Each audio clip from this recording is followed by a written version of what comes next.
gorgeous night here in Knoxville. 84 degrees at first pitch from Pickens at 74 miles an hour. It was just a gorgeous day, and it has just continued here this evening. A little taste of summer here in Knoxville. There's a strike. It's 1-1 to Riley Smith, leading the team at 375 on the season. Fifth-year senior playing left field, had 4 hits in the South Carolina series, was 4 for 10 at the plate. He's had a really good year for Kentucky. Can't get that pitch, and it's 1-2. Well, you talked about it with Pickens. The thing that jumps out, 75, maybe 76 miles per hour in velocity. That's something that teams just don't see until they face Tennessee. Smith with the slow roller to first. Katsoyanopoulos with a tag, 1 down. Not only do you not see that in a game, but it's really hard to replicate in practices too. All of the teams, the opponents that we've seen face Tennessee so far this season, the #1 question that we have for them is, how do you try to replicate that type of velocity in practice? And they say, well, we try to crank up the machines as high as it'll go, even put it halfway in between the pitcher's mound and home plate, just to try to get that speed up there to what Pickens is going to throw consistently throughout the game. As we've talked about it, we've documented it, you have 33 hundredths of a second reaction time on a 75-mile-per-hour pitch from Pickens, who's 6'1", and where she releases it. Not a lot of time to make that decision, and that's why you see a lot of swings and misses at pitches outside of the strike zone. Batters are having to decide so soon with that ball coming out of her hand that she's going to get people guessing in the wrong spot. Right now facing one of the very best hitters in Kentucky history, Erin Koffel. 347 on the season. Koffel with a fly ball to center field. That's Kiki Malloy territory. She's got it for out number 2. So Malloy anchoring the outfield with Taylor Pannell and Riley West in the corners. And on the infield, McKenna Gibson at third. Katsoyanopoulos at first with Rodriguez and Mealer up the middle, and Sophia Nugent catching Pickens. It's a very familiar defensive setup for Tennessee, a very familiar lineup, as you'll see in the bottom half of the inning. If it isn't broke, don't need to fix it, is probably the best way to say how Karen Weekly approaches things. Well, and you're seeing the infield, too, go right into that defensive slap shift. Coach Karen Weekly and Megan Rhodes-Smith talking to their defense, wanting to make sure that they're playing these triple threat lefty batters as close to home plate as possible. 1-1 to Nesby. As we talked about, Nesby was 3 for 5 in the South Carolina series, had a key double in their win in Game 2 of the series. They played from behind all series long, lost Game 1 5-2, lost Game 3 3-0, won Game 2 in the middle 3-1. Hit that double off of Elena Vodder for South Carolina, hard throwing drop ball down in the zone. Nesby does a nice job of driving the ball back up the middle. Not too often you see a lefty slapper right there in that 3 spot, but they're trying to change things up a little bit as Tennessee's coming out, having a conversation out there in the pitcher's circle.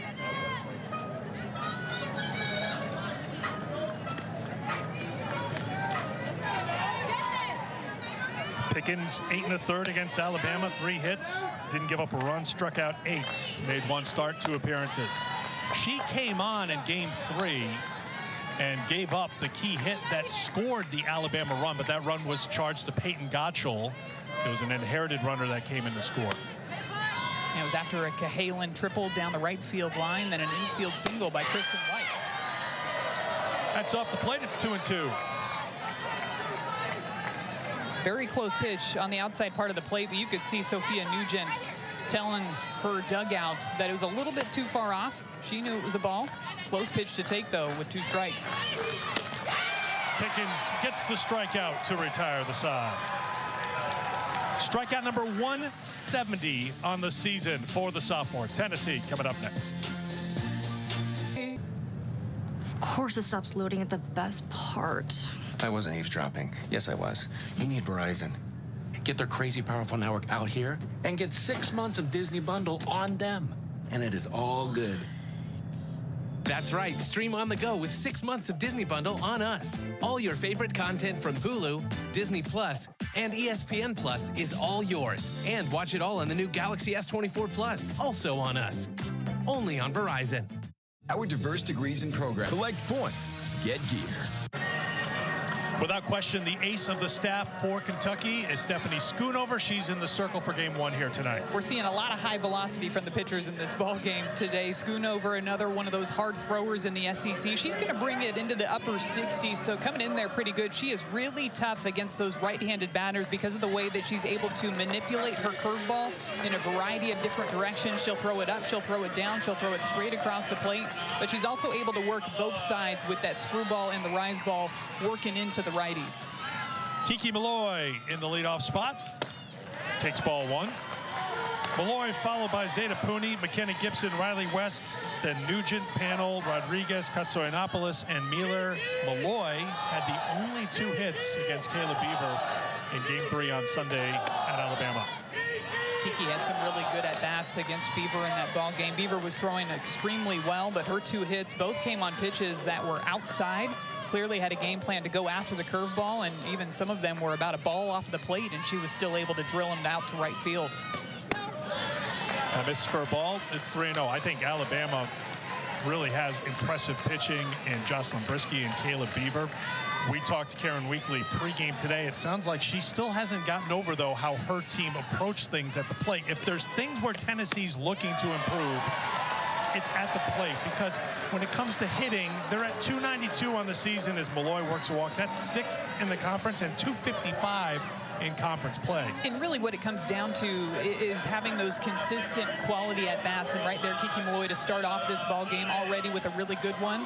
Schoonover has a tendency to throw pitches outside of the strike zone, so you want to force her to bring it into the zone, bring something that you can drive with authority, but that's not what Coach Karen Weekly saw from her offense last weekend down in Tuscaloosa.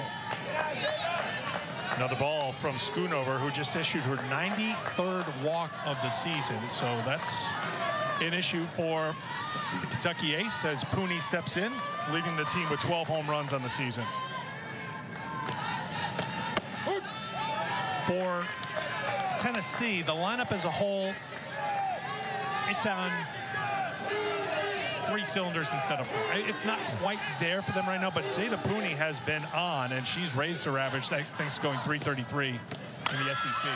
That's foul ball out of play. Malloy was on the move. Even swings like that, those weren't swings that we saw from Tennessee against Kayla Beaver. There were a lot of swings on outside pitches to the righties that they were rolling over or trying to pull to the left side, or maybe even not getting their swings off on pitches that looked good in the zone. But Coach Karen Weekly wanted to see more of that aggressiveness again from her offense.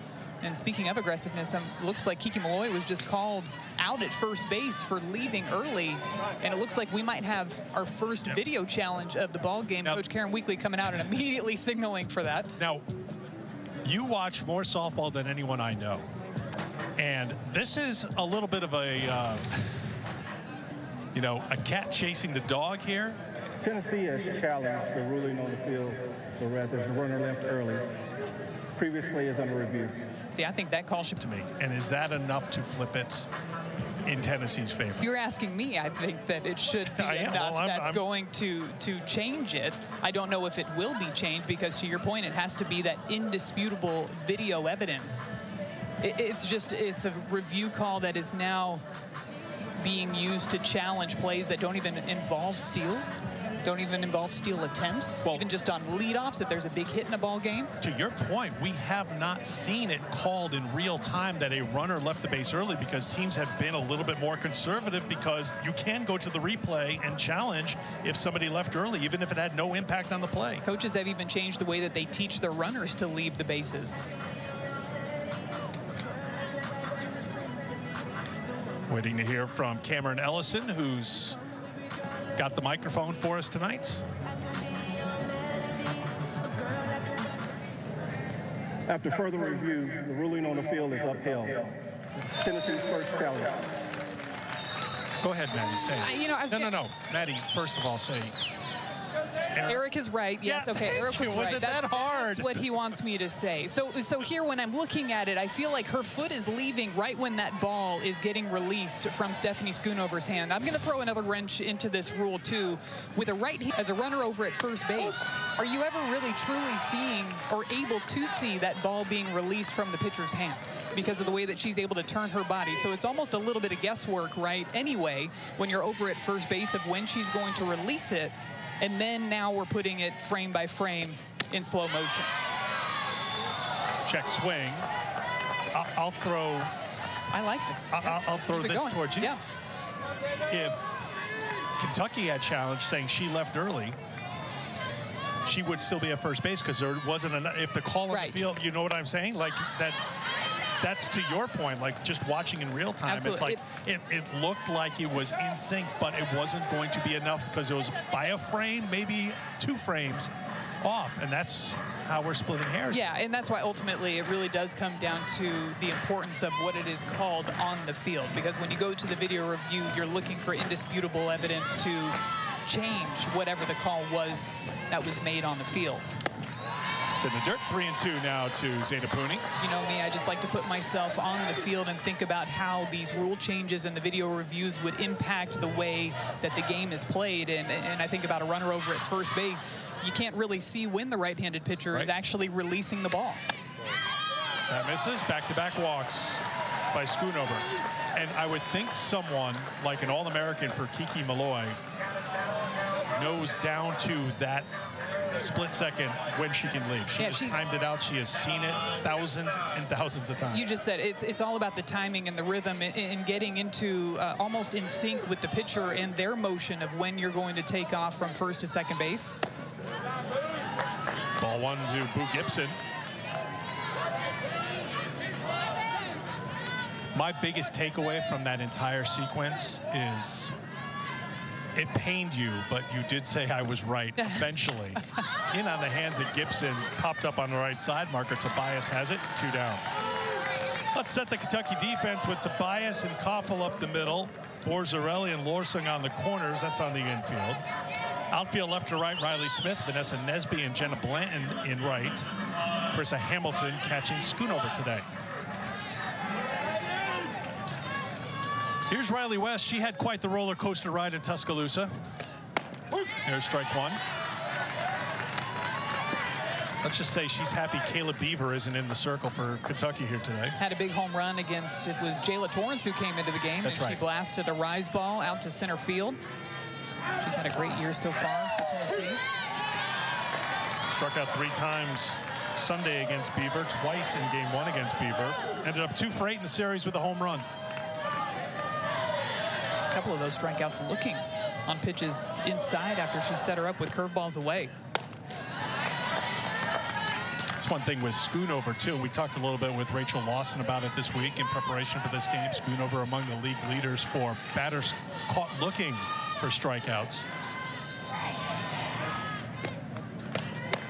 That misses. It's 2-2. I think a big reason for that, one is the setup pitches, but also there's some unpredictability with the way that she throws pitches outside of the zone too. She's trying to live right there on the edges, and because of that, she has a tendency to give up quite a few walks, as we've already seen in this inning. But as a hitter, when you know that the pitcher is going to kind of be all over the place, you can have a tendency to want to be more patient in the box to force her to bring something into the zone. So maybe you're a little bit more picky on pitches on the outer edges, but really it does come down to her ability to manipulate, I think, that curveball in a variety of different locations. Swung on and missed. Foul tipped into the glove of Hamilton, and that will retire the side. And speaking of the curveball for Stephanie Schoonover, goes to it right here against the right. Best part. You need Verizon. Get their crazy powerful network out here and get 6 months of Disney Bundle on them. Stream with 6 months of Disney Bundle on us. And watch Galaxy S24 Plus also on us. Only on Verizon. This is round. This stuff doesn't just kill existing weeds down to the root. It keeps working for. Can give you an artsy foul pole shot like no one else can. Wonderful job kicking off this final weekend of the season. Thursday, Friday, Saturday series here in Lexington. Tennessee and Kentucky, a lot of eyes are going to be in Gainesville. A&M and Florida, hoping that Tennessee stumbles here against Kentucky, and that would open the door for the Aggies or the Gators. And then there's Arkansas kind of lurking in the shadows, hoping everybody stubs their toe and they can swoop right in. But that's going to take a little bit of help from what happens in Gainesville, and certainly a lot of what happens here. But that's what's great about the season. Here we are in the end of the regular season. Grace Lorson leading off for Kentucky. If Tennessee had swept Alabama, this game could have decided at least to share the regular season title. But Tennessee cannot clinch here tonight. Maybe by the end of the day, Friday, they'll have clinched. Lorson, with the fly ball to right, panels there, one away. And that's great. You want to just have fighting for position, fighting for a regular season championship, because that should mean something in the best conference in the country. Isn't that what makes this conference so much fun, that here we are in the last weekend of the regular season, and we're still sitting here thinking there's 4 different options that could possibly take first place in the regular season this year. And that's why I leave the math up to you. I know you've been diving into the math of how many wins it would take for each team, but just the fact that there are so many different teams that are still in the running right up there at the top is what makes this last weekend so exciting. Strike one to Taylor Ebbs. Now, I handle the math, but as we've joked about in the past, it's not always, let's just say I wasn't a math major in college. I took just enough to get through high school as Ebbs down in the count, 0-2. You can see she's wearing that big wrap on her right shoulder. She'll remove it if she's in the field in the DP spot here today. Called strike 3, second strikeout for Pickens, 2 down. Rachel Lawson has come well out of the dugout. She's on the infield dirt to protest this call. I think I'm wondering the same thing Coach Lawson is. Was this called on the swing or on the strike? It looks like it's called on the pitch, and that looked like a drop ball low in the zone. Well, if it was called on the swing, there's no way. She still wants the answer. Was it on the swing?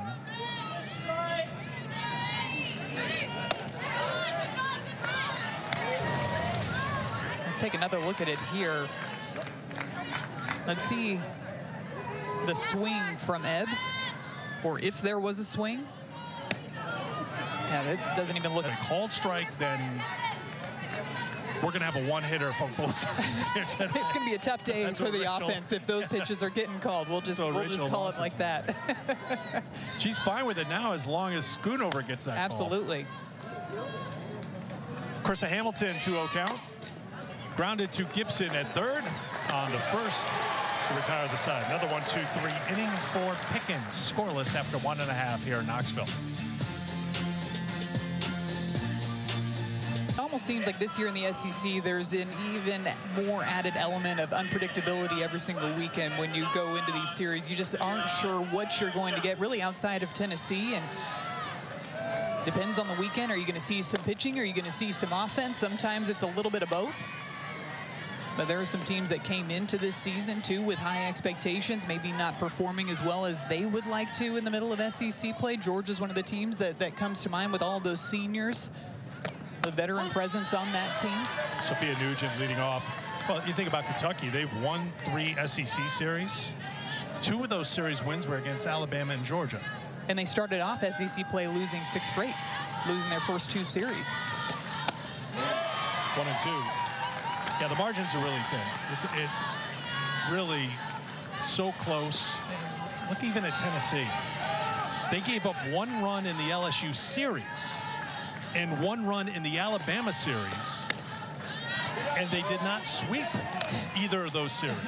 That's 1 run allowed in 3 games in each of the last 2 series. That stat is absolutely mind-blowing to me, that they only gave up 1 run in each of those series, and the 1 run that they did give up happened to be game winning. Soft liner over the leaping Koffel, and it's a base hit. The first hit of the game for Tennessee is by Sophia Nugent, leading off the 2nd inning. Sophia Nugent getting a good swing on this one, up and inside. Actually gets a bit jammed on this, but she's so strong, using her lower half to drive that one out into left field.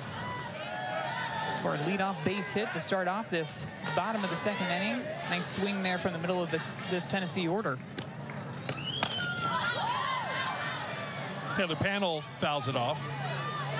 I mean, if you told Karen Weekly, you're only going to give up 1 run to LSU and 1 run to Alabama, but it's going to cost you a win in each of those series, she'd probably think you're crazy. But it just goes to show you that, again, the margins are really thin.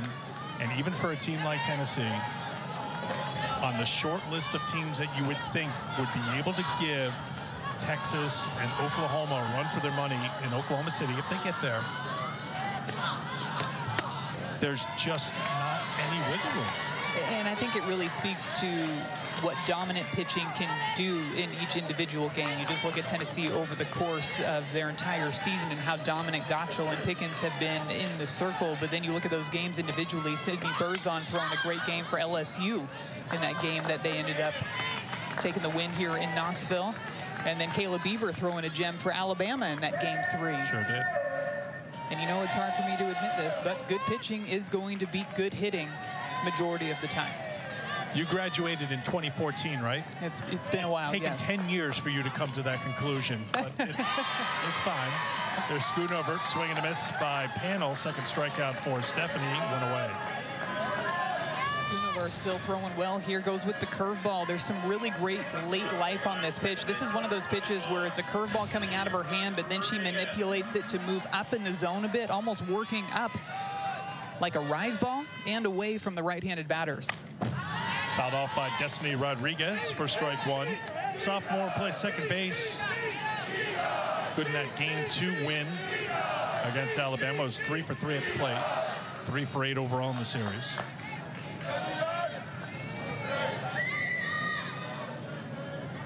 Leadoff single for Nugent. She's at first, and that comes in and hits Rodriguez.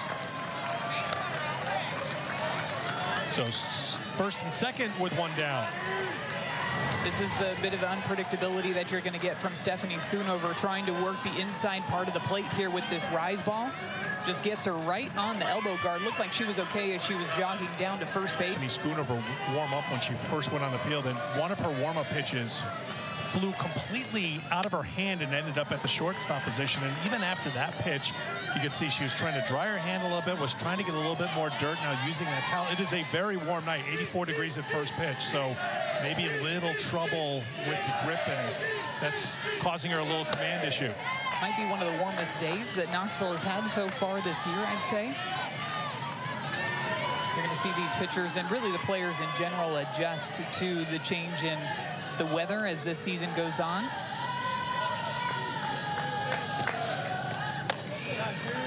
Reno.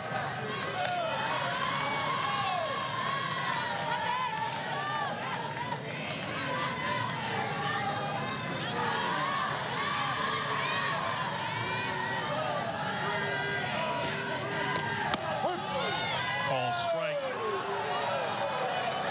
to Katsoyanopoulos.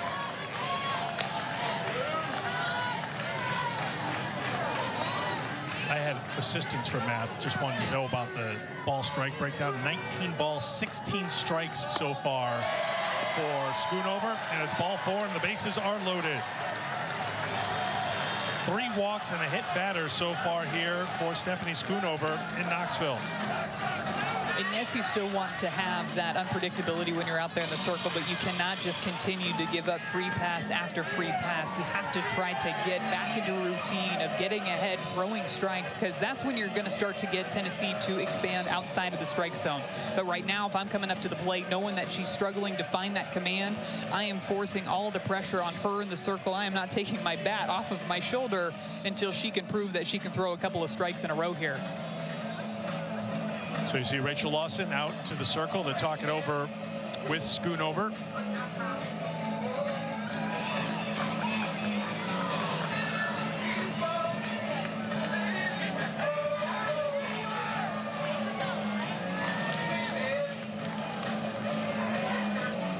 So the bases are loaded for the number 9 hitter, Laura Mueller.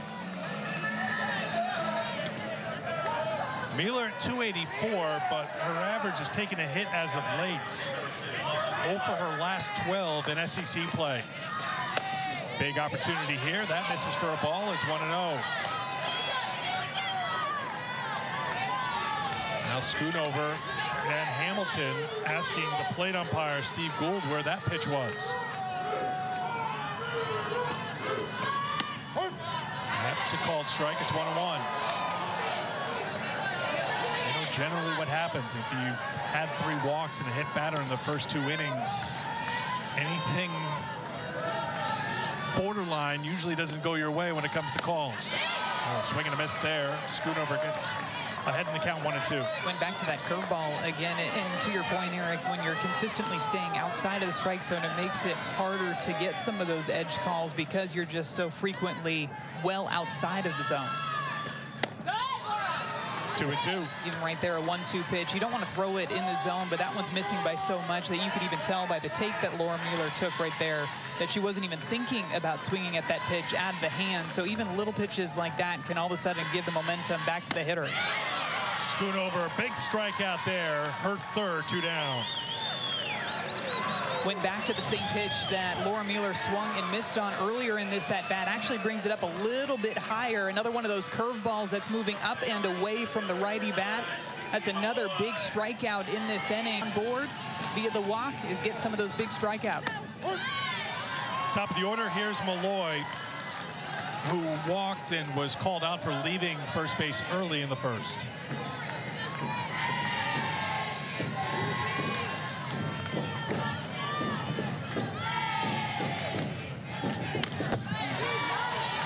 Two.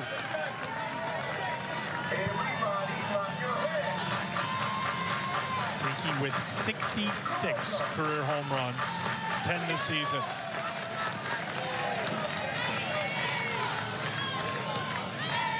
The 0-2. Slap to right field and foul, and diving and almost making the catch was Blanton. Good effort by Jenna Blanton. I thought there was no way when she hit this ball that Jenna Blanton was going to be able to come up with it, but she makes a great dive here down that right field line. Oh, just barely bounces in front of her glove.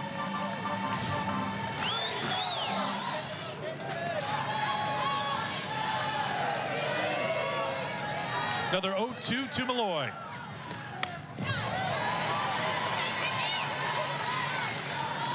This at-bat right here, because Schoonover got ahead to Malloy, you've already seen 2 swings from Kiki where she's swinging outside of the zone. That's what getting ahead in the count is going to do for you, especially with Schoonover and the velocity that she brings, the movement that she's got on the rise and the curve. You've got to try to get ahead. Malloy, line drive to center field. Nesby took 1 step in, but recovered in time to drift back to make the catch. Tennessee leaves the bases loaded in the second, still scoreless. Looking to be back-to-back champions for the first time in program history. And Kentucky looking for their first series win in Knoxville. They have won series against Tennessee in the past, but never here in Knoxville. The last meeting was last April. It was a run rule win for Tennessee. 15-1 was the final to cap a sweep for Tennessee. Boot Gibson had 2 3-run home runs in that game. Kiki Malloy had 2 solo home runs.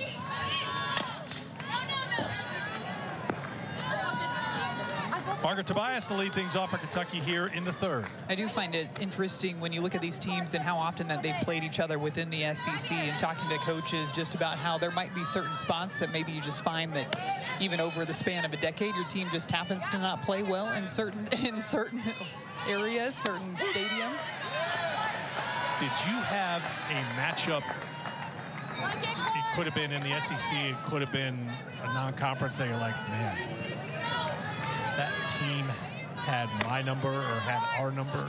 Is there one? I'm not trying to like pick a scab here and No. Open a wound. You know, I'll remember them very quickly. I know. You remember the things that didn't go well, even though you had plenty of things that did go well. Actually, I feel that playing in Lexington was actually some of our toughest games, too, because it always felt like it was cold and windy and raining, and it felt like Kentucky had the advantage because they were just more used to that type of weather, even though it's really not that far away from Knoxville. I find that the weather can sometimes be drastically different in Kentucky than it is in Tennessee.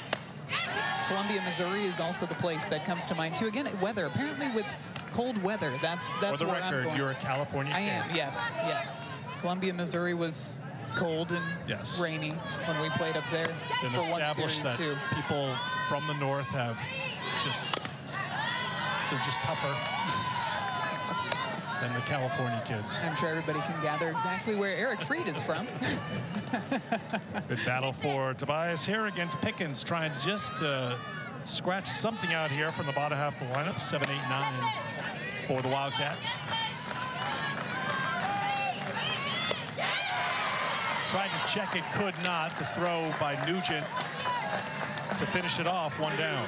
We talked about how difficult it is for hitters to make those swing adjustments against the velocity that Pickens brings, but think about it from a slapper perspective too. You're already moving towards that pitch, so by the time that Pickens releases the ball, it almost feels like you're basically able to high-five each other by the time the slappers are running out of the box and she's releasing it out of the circle.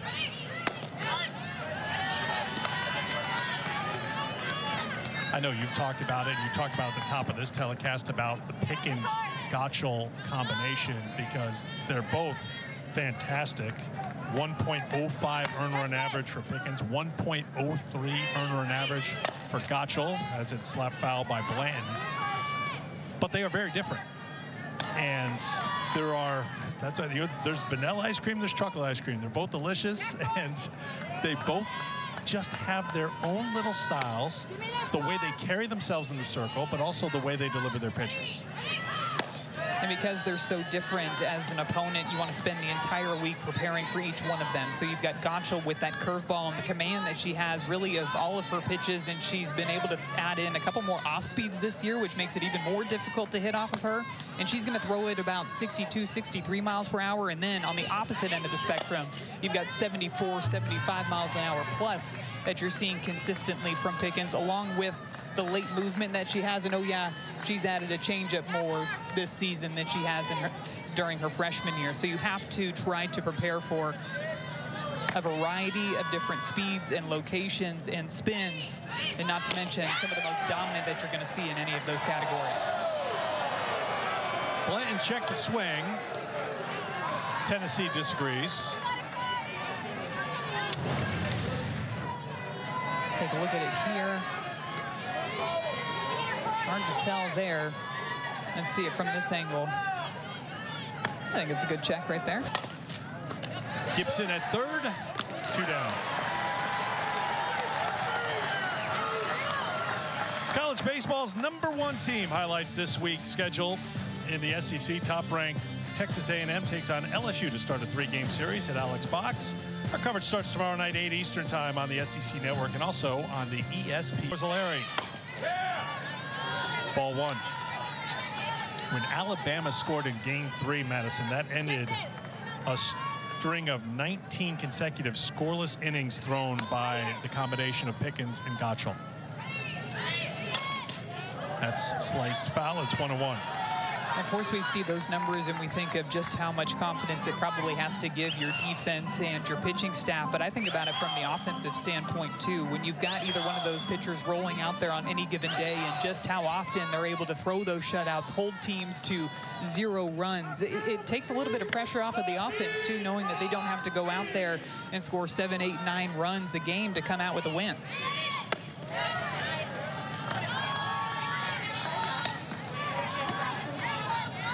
Now, of course, as an offense, you'd love to score 9, 10, 11 runs a game, but sometimes it doesn't always work out that way. It's not going to happen against Pickens and Gotchel. I don't know a lot, but I know that. 2-1. Blooped. Mueller can't get it. She covered so much ground in Tuscaloosa during the series last weekend, but just couldn't get that, and the bubbles are going in the Kentucky dugout. There's the first hit. Pickens tries to work Borzarelli right on the hands and gets her jammed up here. Thought Mueller got a great jump on this. Actually takes a couple of steps towards third before. Kentucky was waiting 40 minutes for the bubble show to start. We've seen teams wait a lot longer than that facing Pickens and Gotchel in recent weeks. Top of the order, here's Smith.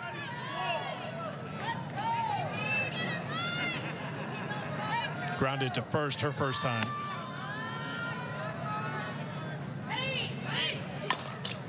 Smith to second. Rodriguez on the charge. Smith's got great speed, and she beats it out.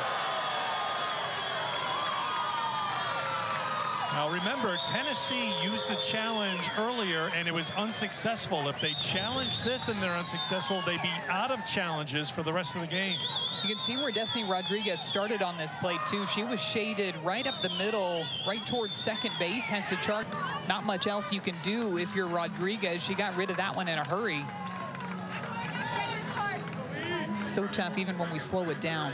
Looking to see, did the ball beat the runner? Did the runner beat the ball? Looked like the right call on replay. So a pinch runner coming on now for Kentucky at second. Delaney Sullivan, the freshman, comes on to run for Borzilleri. And the pitching coach for Tennessee, Megan Rhodes Smith, out to the circle. And this is what Kentucky wanted to do. They wanted to try to just string together those quality at-bats, put the ball in play, and minimize the amount of strikeouts that you have against Carlin Pickens. She's going to get a few just because she's throwing in that good velocity, but can you come through with the timely piece of hitting when there's runners on base? Well, it's worked out perfectly here for Rachel Lawson because Erin Koffel is at the plate with 2 on and 2 down. Koffel flied out to center her first time. Pickens starts her with strike 1. Koffel, a career .385 hitter, first team all-conference the last 2 years. All-time leader in runs batted in and home runs in Kentucky program history. 1-1. Koffel has done some of her best work under pressure, hitting .459 with 2 outs.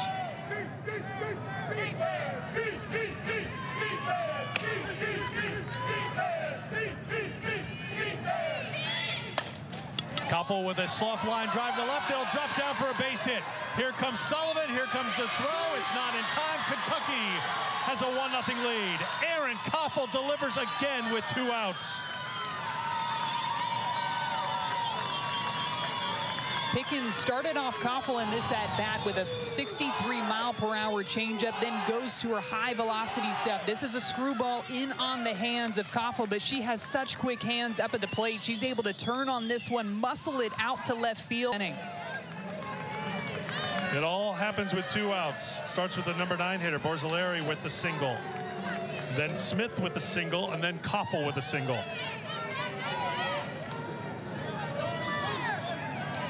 Now, can Vanessa Nesby get it done? Although it looks like Peyton Plotz is stepping in. Pitch hitter here for Kentucky. Swing and a miss for strike 1. Plotz, a freshman who's got good pop. Rachel Lawson putting her out here in a big spot.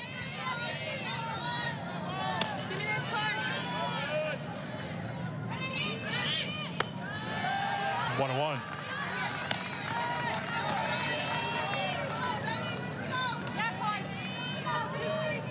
Plotz 2 for 7 in the South Carolina series. Had a big 3-run home run in game 1 of the Auburn series. Can't catch up to that pitch, down and in, and it's 1-2.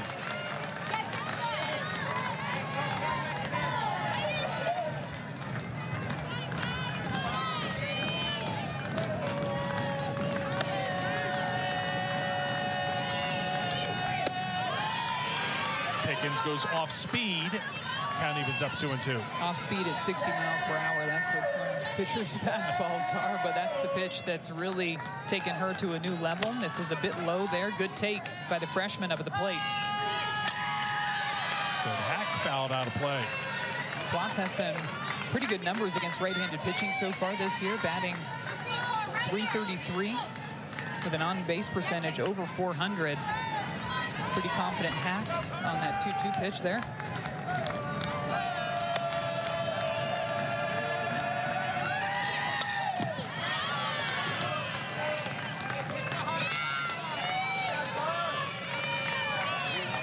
Seven home runs on the season for the freshman from Lexington.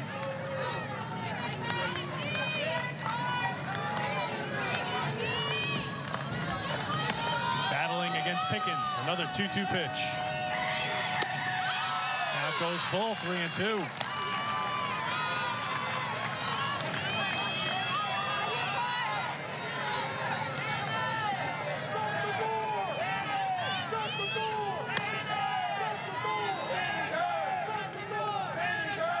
Pickens with the 3-2. Bounces it up there, and the freshman works a walk, and the bases are loaded for Kentucky. The definition of a quality at bat right there for Plotz. Takes a couple of changeups down in the dirt, watches the rise ball go by, fouls off a couple of close ones. Those are the types of at-bats that Coach Rachel Lawson was hoping to see from our offense today going up against Pickens. You can see Tennessee trying to shift the momentum here, calling time, having a conversation with their pitcher in the infield, knowing that Kentucky has all the momentum here with 2 away in the top of the 3rd inning. Tobias struck out, Blanton grounded out.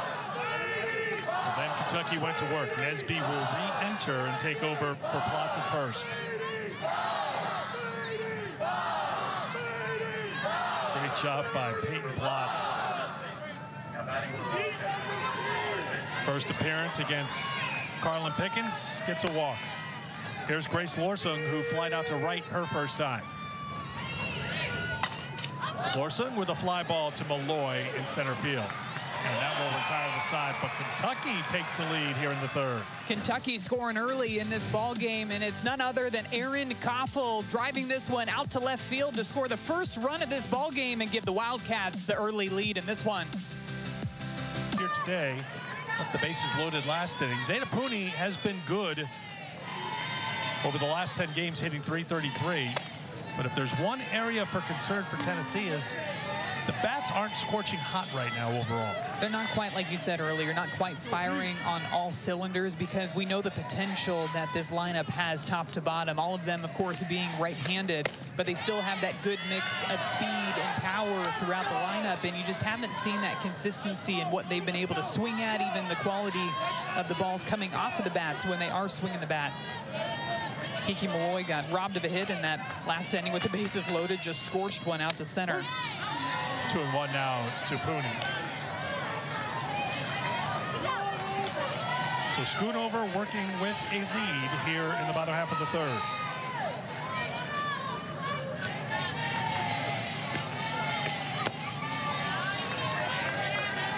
I know Stephanie's fan club is really big in Big Blue Nation, but that fan club certainly growing by the moment at the College Station Annex. Ground ball to second base.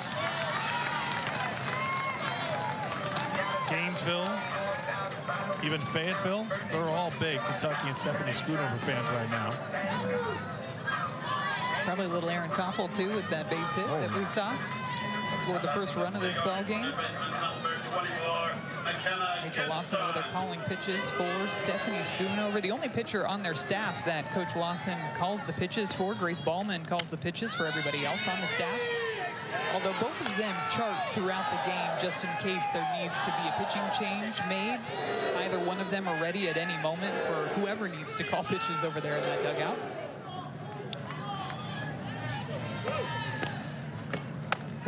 One to Gibson. It does seem a little unique, but you can see why it is that Lawson calls the pitches for Schoonover, because it almost felt like, talking to Rachel about it, like that shared Braden thing, like they kind of are on the same page. So why not keep a good thing going? Schoonover obviously battled injury last year, but she was the ace last year. She's the ace this year. She's been a fantastic pitcher for Kentucky. They can keep her healthy, and they just seem to really work well together. So keep that working relationship here in Schoonover's final year. And Schoonover has a really good sense of the zone, too. Coach Lawson's going to call the pitch type that she wants, but really Schoonover's the one that's deciding, does she throw it off the plate? Does she throw it just a little bit on the plate? Really, what locations does she want to throw, given the count, given the batter that's up at the plate, too, given the situation within the ball game?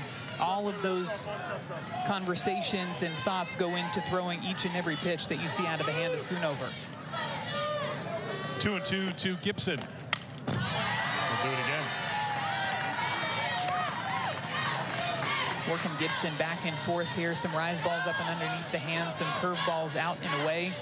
Over the course of the past month, Gibson has really seen a steady dose of pitches outside, whether they're drop balls or curve balls away from the barrel. Skips up there. Gibson still hitting .338 overall, but in SEC play hitting .212. So that average has come way down. She's gone 8 games without a home run. One of the best hitters in the SEC, been pitched very tough.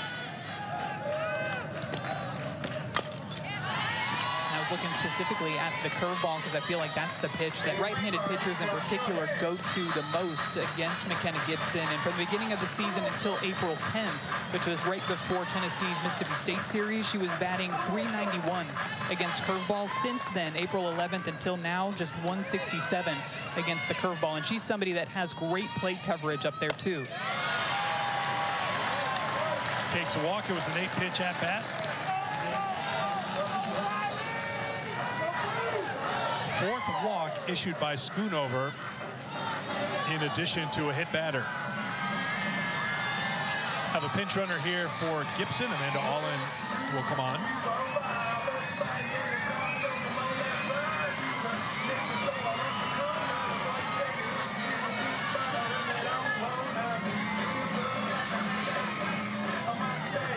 One down, one on for Riley West, who struck out her first time.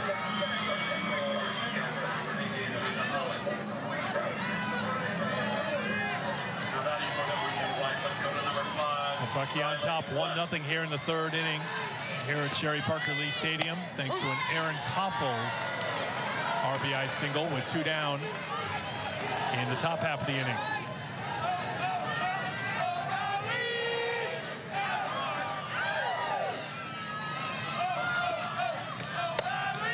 One to one.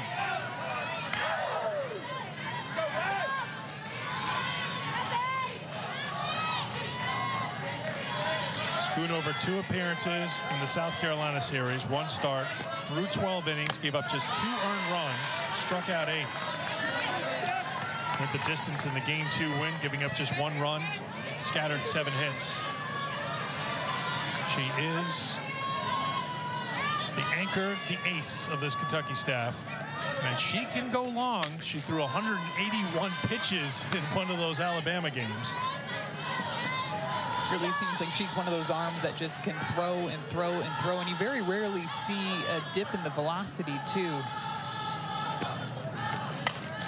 In on the hands, popped up on the infield. Borzarelli has it. 2 down.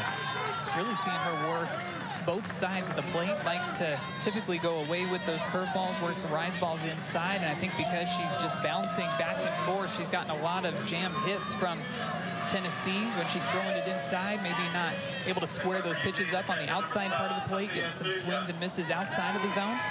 Even though she has given up a couple of free passes, she's not one that's going to be fazed by those walks that she's given up. Strike 1 to Nugent, who singled her first time.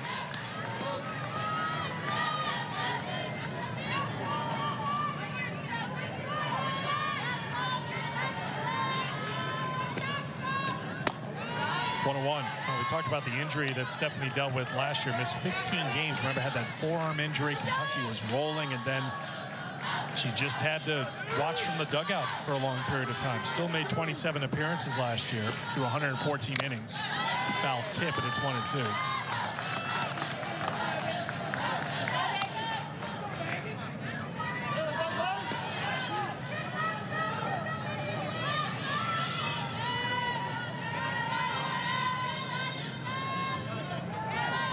One and 2, the count to Nugent.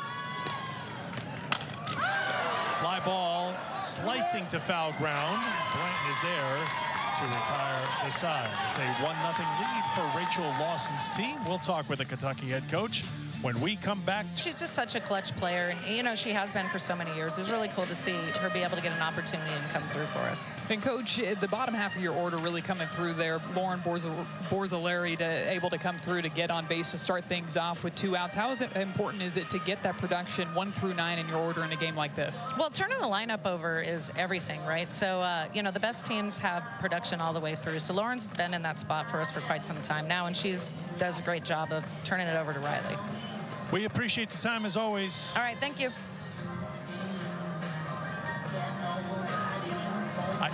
You know, we're up against the clock. I was just going to say, you know, we're getting messages from College Station in Gainesville thanking you for what's happening so far. Keep up the good work, Rachel. No, we're not getting. I don't know. Are you getting messages? No, I'm You're not. always dialed in during the game. not.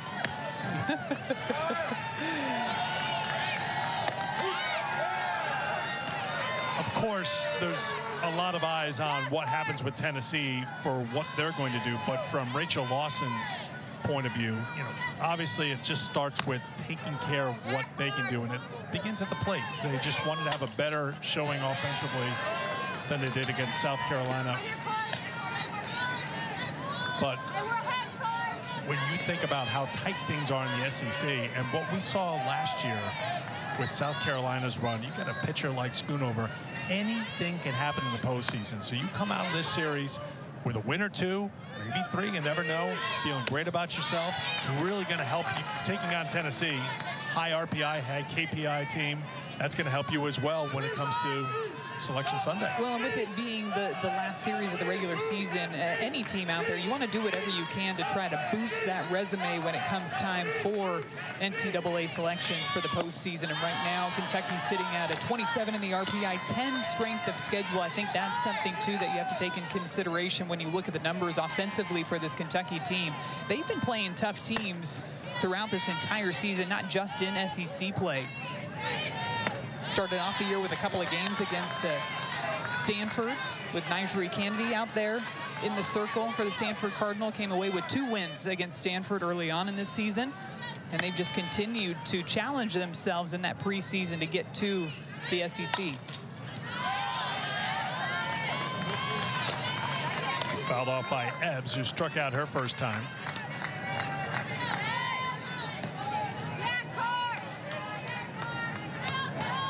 A lot of blue in the stands here in Knoxville tonight.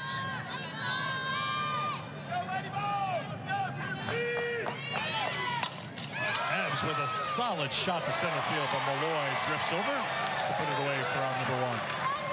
Really felt like Taylor Ebbs was seeing the ball pretty well out of Pickens' hand in that at bat. A couple of hard hit foul balls down that left field line. You see all the high fives going up and down in that dugout because they know she just smoked one out to Kiki Malloy in center field. Krista Hamilton grounded to third her first time.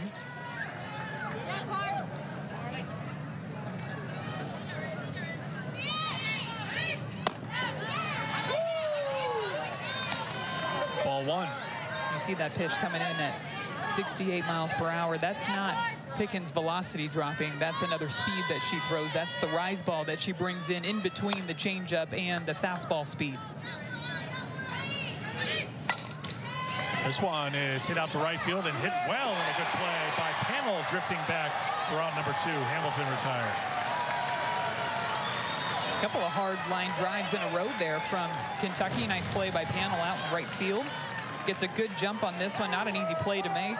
Going back towards the warning track makes that one look easy. And I'm wondering if Tennessee's starting to go more towards that. I'm hesitant to guys coming in at 68, but off speed for Carlin Pickens. Rise ball, because Kentucky's had some quality at bats going back to that third inning where they were able to string together a couple of hits. Ball 1 to Margaret Tobias.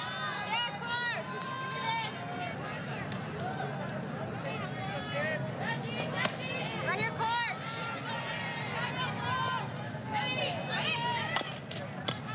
1-1.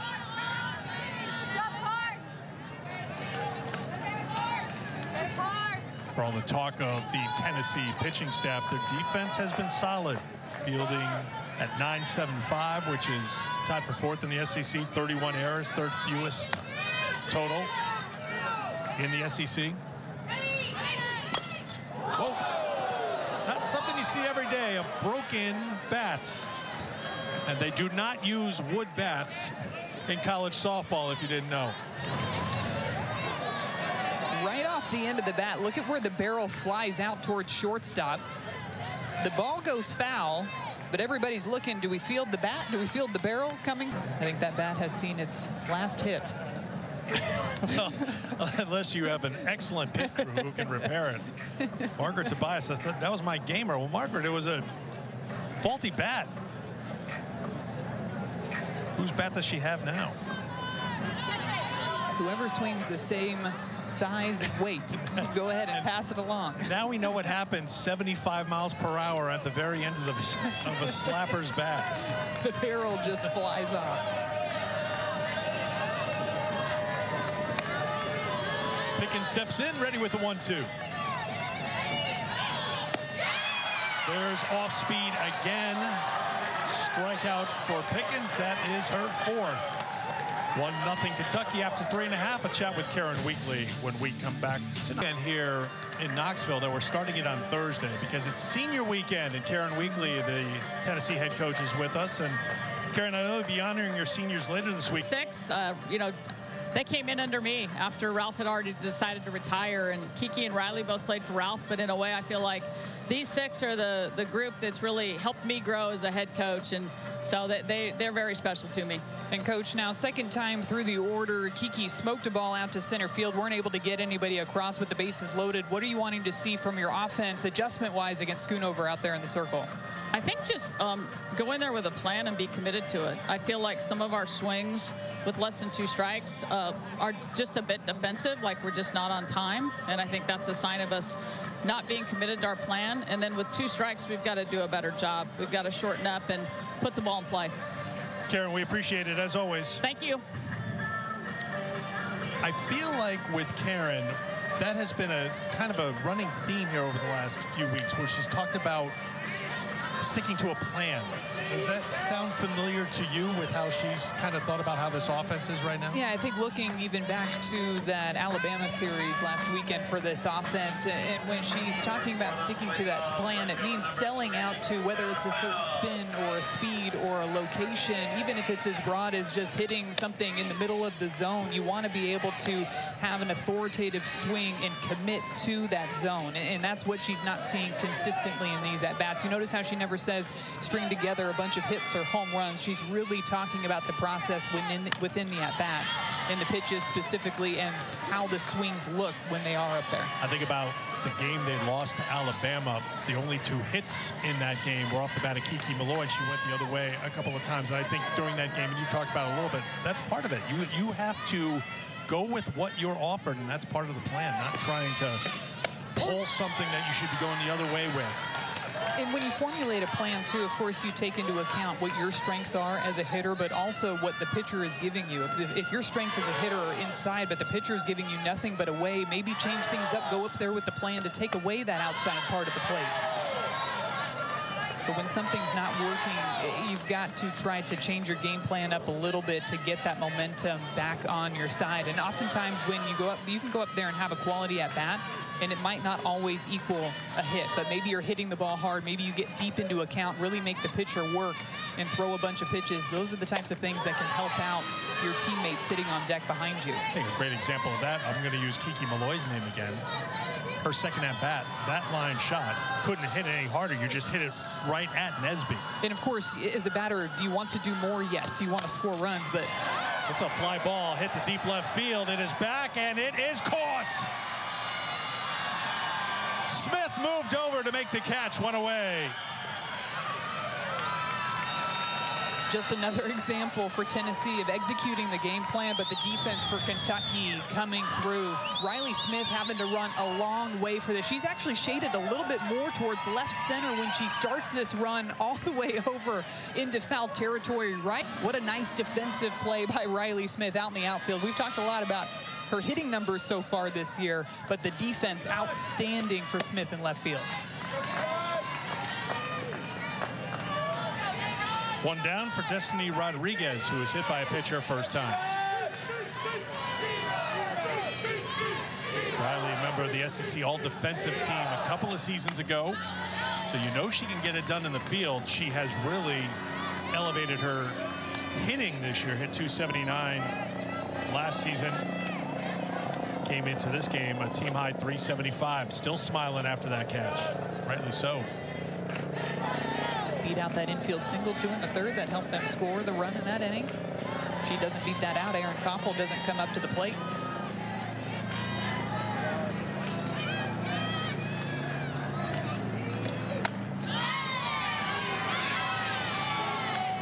And we talked to Rachel Lawson this week. She brought up Riley Smith, just talked about how much fun she has with softball and that she enjoys the big moment. She made that moment for Kentucky. Made it big.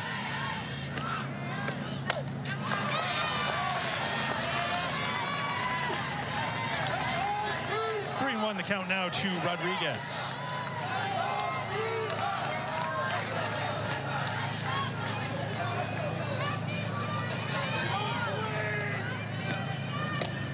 And Rodriguez is hit by a pitch for the second time tonight. So a base runner on for Tennessee with one down here in the fourth. Sunday, the final day of the regular season. First game of our doubleheader on the SEC Network. Maddie and I will be in Starkville. Georgia and Mississippi State should be. A little coffee, a little softball, nothing better than that combination. Give me more 11 a.m. first pitches, please. Rest of this series here will be on SEC Network Plus. Game 2 tomorrow evening, 6 o'clock Eastern Time. Game 3 Saturday, 1 p.m.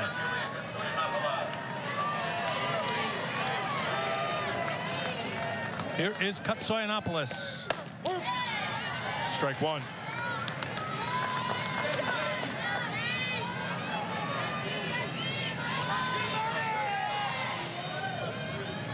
Walked her first time. 1-1. Jackie Kirkpatrick running for Rodriguez.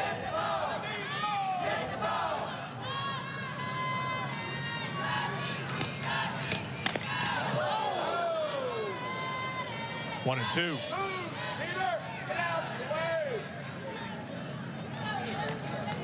That was in Laura Mueller's direction. Gotta be heads up over in that on-deck circle. Moving a little bit further back behind Katsoyanopoulos. Did it hit her? I think it got her in the arm. Look at this. Well, it's hard to tell from that angle. It looks like she was looking at her arm after she moved a bit further behind home plate. Down there, Karen Weekly has come down to check with the on-deck hitter.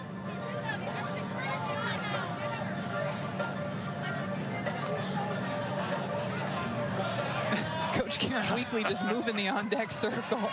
Hang on a second. I think Rachel Lawson came out and said, because Mueller was moving down to try to get out of harm's way, and then she moved down the mat for the on-deck circle. Karen Weekly did.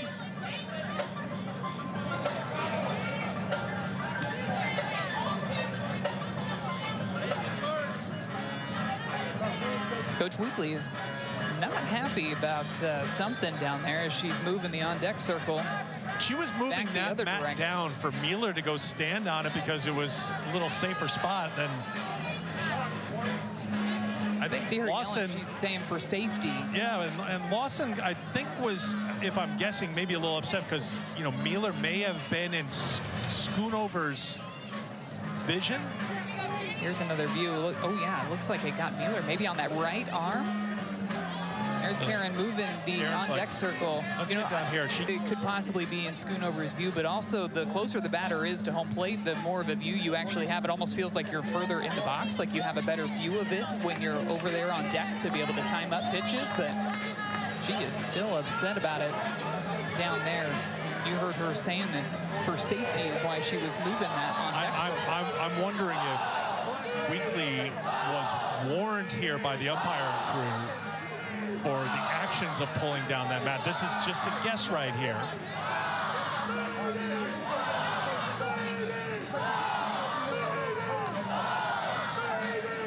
Oh, she's not happy about it down there. We have learned the on-deck circles are mobile here in Knoxville. So Karen is still in the third base coach's box, so she's still in the game. Just spicing things up here. This is game one of the series, by the way, just getting things going. It's getting tense. There's a lot on the line, obviously, for both teams in this ball game. Mentioned Coach Karen Weekly and her Tennessee Lady Volunteers trying to win a regular SEC title back-to-back years. Swing and a miss. Katsoyanopoulos down on strikes. 2 down. And they haven't been able to see their offense click consistently, and a lot of it has to do with the pitches that Schoonover's bringing too. This is another one of those curveballs. Again, she'll work it up in the zone as well. All four, excuse me, of Schoonover's ladies. Works away, but it's ball one to Mueller. Struck out her first time.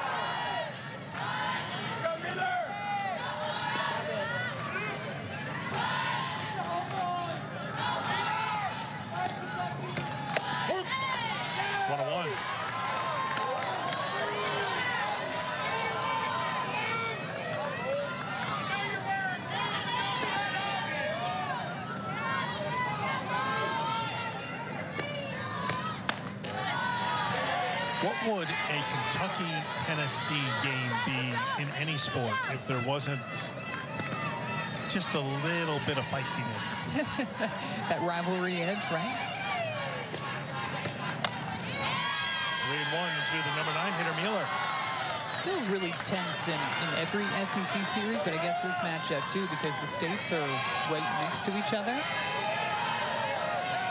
Just so much on the line this weekend for both teams. Another walk issued by Schoonover. She walked Malloy and Pooney back-to-back in the first.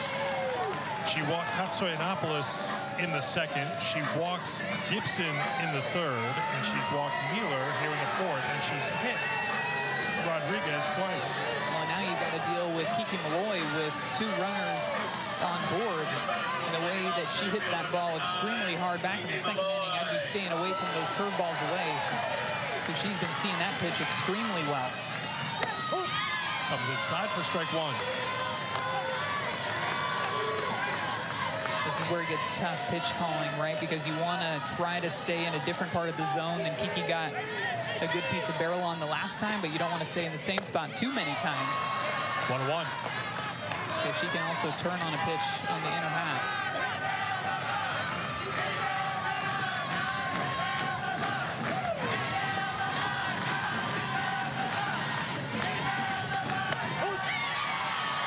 All 3 pitches so far in this at-bat have stayed inside.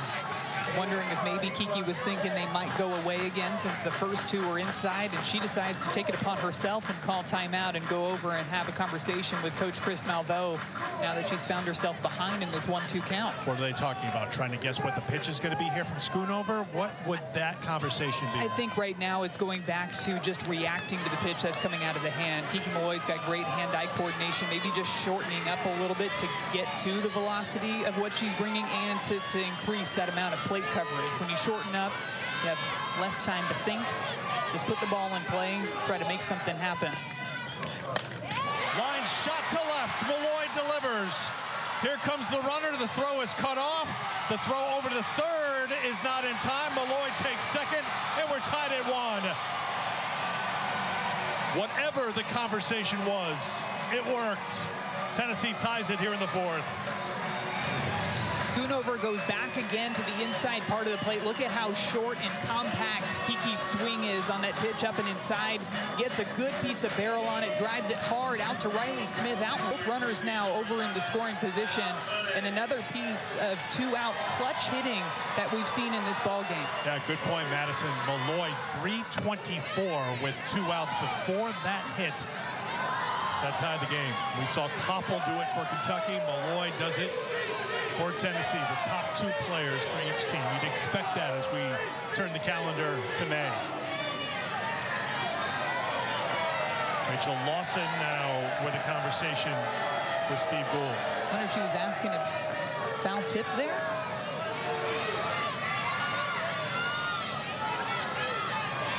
I'd like to think that my ability to read lips gets better, but it just has not, unfortunately. I'm the lip reader. You're the context clue reader. Let's keep our roles straight. 2-0.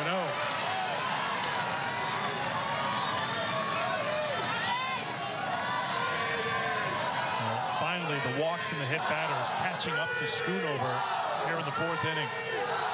Rodriguez was hit by the pitch. Kirkpatrick running for her, scores the run. Put Tennessee on the board here in the bottom of the 4th.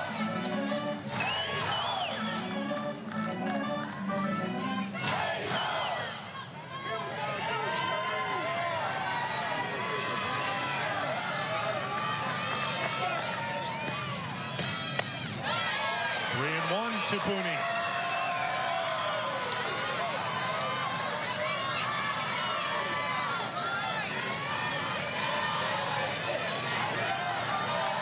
I mentioned before, Zeta in the last 10 games hitting .333 with 4 home runs. This is a fly ball to shallow outfield, and it drops. Miscommunication, 2-run score, and Tennessee leads 3-1. Tobias drifted back. Blanton and Nesby thought she had it. Tobias turned around and it dropped in, and Tennessee's in front. this is going to go down as a base hit all the way in the books, but this is absolutely a mistake defensively by Kentucky, and it all comes down to the communication when this ball is hit up in the air. Schoonover makes a nice pitch here, rise ball up and in, gets Pooney to hit it where she wants it. And you see all three of those players between Tobias runs come across for Tennessee in this inning. You can't blame Tobias in this area, Maddie, because the outfield has to take charge. Yes, absolutely. I think in that moment she's like, there's a lot of grass between where I'm standing and the dirt. There has to be an outfielder here because the ball wasn't just a little soft pop-up. It was in the air for a while. So between Blanton and Nesby, somebody has to take control and bail out Tobias. It is scored a hit. Strike one to Gibson.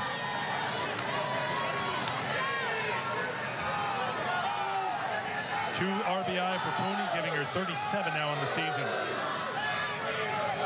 Gibson 0 for 1 with a walk.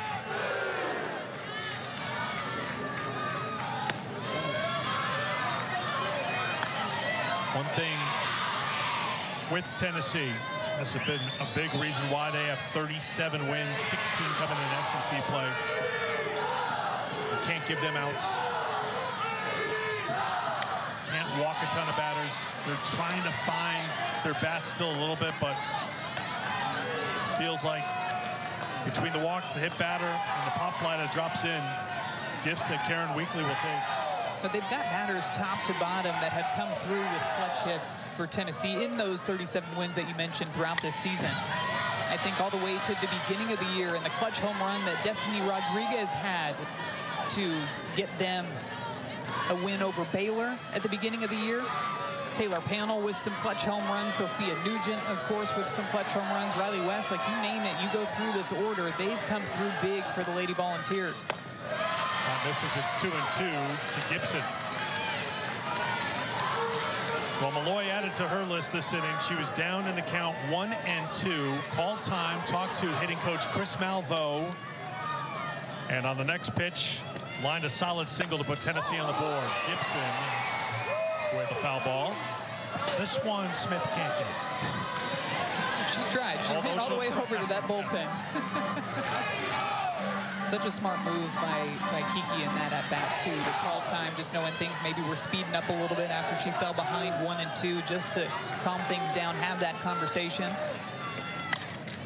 That's on the play.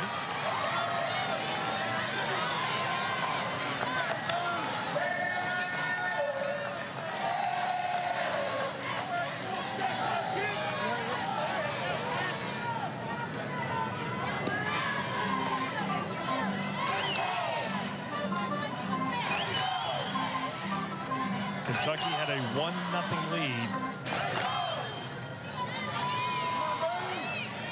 But Tennessee has scored 3 times with 2 outs.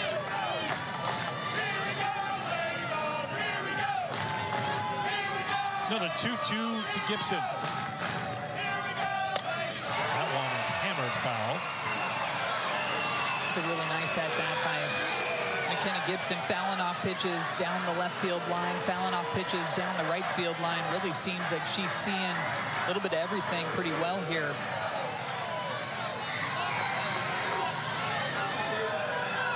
She's fouled off 4 pitches after 2 strikes on the board from Schoonover. It's down low. Hamilton tried to sell it, and the count now 3-2. Good take low in the zone, too. We even saw a changeup from Schoonover in this at-bat just to try to throw something different to McKenna Gibson. Pooney can go with the pitch. Grounded to the shortstop. Koppel throws to first to retire the side. 3 runs scoring with 2 outs for Tennessee. In the first place, Lady Vols have a 3-1 lead. Zeta Pooney getting a bit jammed up on this one, but Tennessee able to capitalize on a Kentucky defensive miscue out there, and they've got the lead 3-1 as we head into the series of the weekend is in Gainesville. 8th-ranked Texas A&M, 9th-ranked Florida. That's a Friday, Saturday, Sunday series. We've shown you the standings and about Texas A&M, their spot in the standings. Florida right behind A&M in 3rd place in the standings. Tennessee trying to get back-to-back SEC titles. A&M has never won a regular season title, and Florida won the title in 2021, as did Arkansas in the regular season. That Florida A&M series is going to be such a good one. Of course, even outside of everything that's at stake within the SEC standings and who's going to come away with that regular season title, but both of those teams having really incredible years. Look back at the preseason SEC coaches poll, both of those teams really picked to finish middle of the pack in the SEC, and here they are right up there at the top going into the last weekend in the regular season. A&M and Emily Kennedy in the circle has had a fantastic season for them.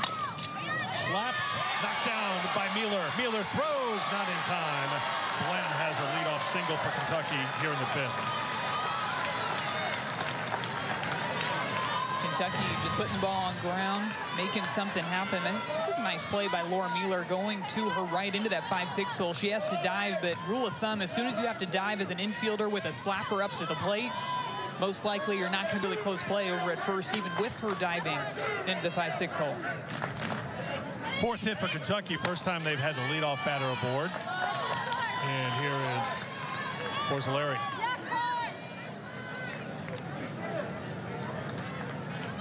Speaking of A&M, Borzilleri had a great weekend against Texas A&M earlier this year.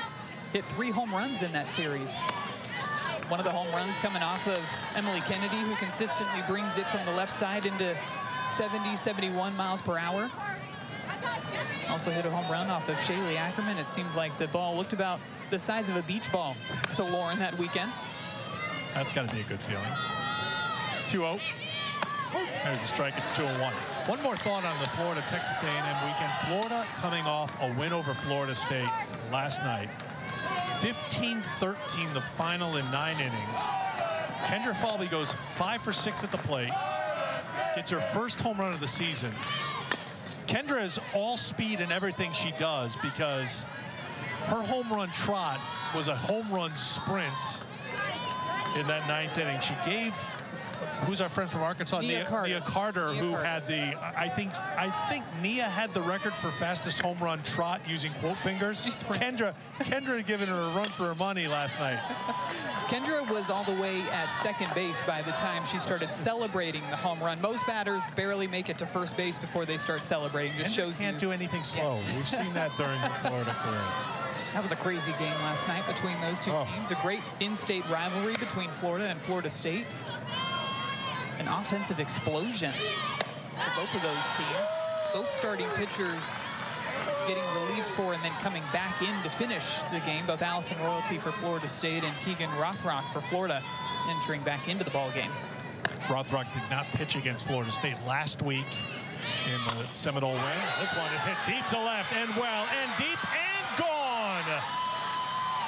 Lauren Borzilleri, her 6th of the season, her 2nd hit of the night, and Kentucky answers right back to tie it at 3.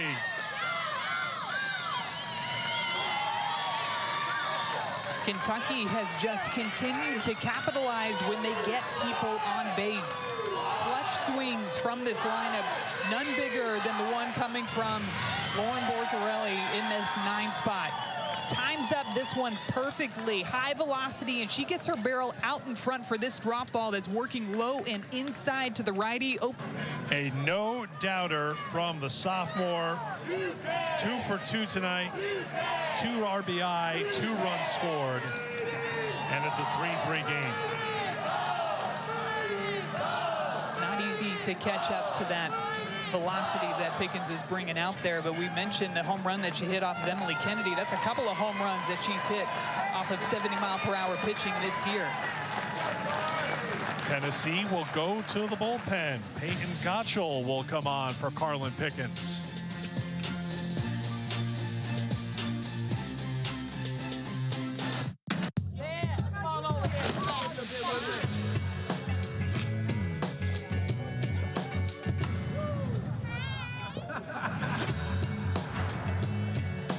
Run of the season. She's done for the evening, although she could still come back in. We just talked about that with that Florida State series.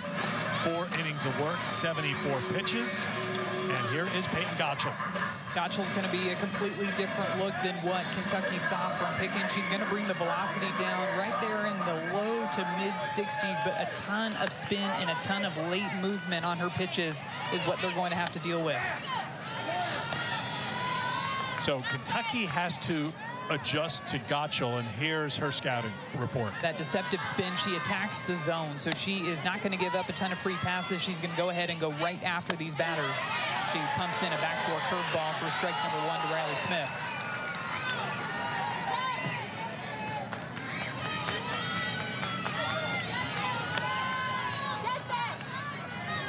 Pickens down in the bullpen. Smith off the glove of Gibson. That'll be a base hit. Smith's got great speed, thinking 2 all the way. Dives in safely with a double. All energy, lots of fun, and delivering in the field, at the plate, and on the bases. This is a great read off of the bat by Riley Smith here. She knows she hits this one hard down the line. It ricochets off of the glove of McKenna Gibson, who's playing up, respecting the speed. The throw there from Laura Mueller to get that ball into second base, too. How about this? Peyton Gottschall, one of the best pitchers in the country. They will intentionally walk Erin Koffel. It's not the first time we've seen Koffel be walked intentionally in her career. Might not be the last. 64 walks all of last season. Coming into this series, had 42 walks.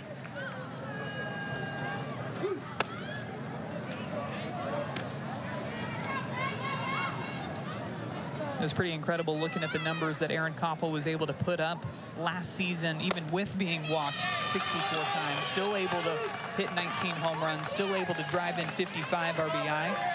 Oh, we're keeping track of it. That's 151 career walks. That's not why all I leave the intentionally. math to you. That's the kind of respect. And this is part of what I think Rachel Lawson was looking for, trying to find some protection behind Koffel. Nesby moves up to third in the lineup. Remember, Plotz hit for Nesby last time up and walked. So Nesby re-entered. Now she'll hit here with 2 on and nobody out.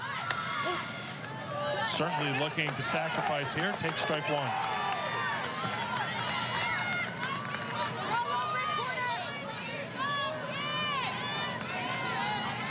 Nesby struck out facing Pickens in the first. Puts it into play. They look for the force at third and get it. 1 away. Another benefit for Tennessee, of course, of intentionally walking Erin Koffel is now the force play at third base is in play with the slapper up. So slappers are trying to drive the ball into that 5-6 hole, and it really plays perfectly here into Tennessee's defense. Ground ball to third base, and easy out number 1. 2 on and 1 out, and here's Grace Lorsung.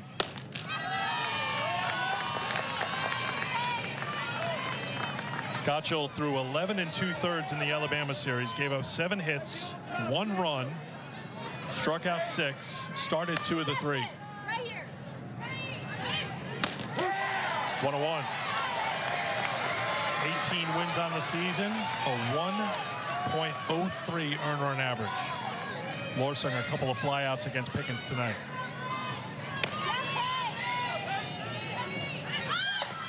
Lorsung with the bunts. Gottschall on the first.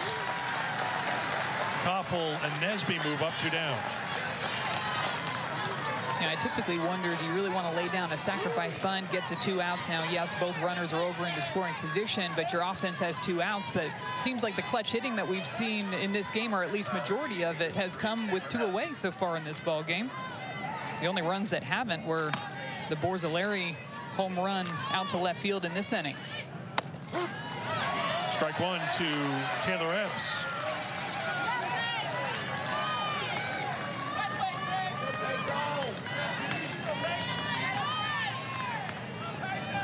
Ebbs flied out to center her last time. Big cut, it's 0-2.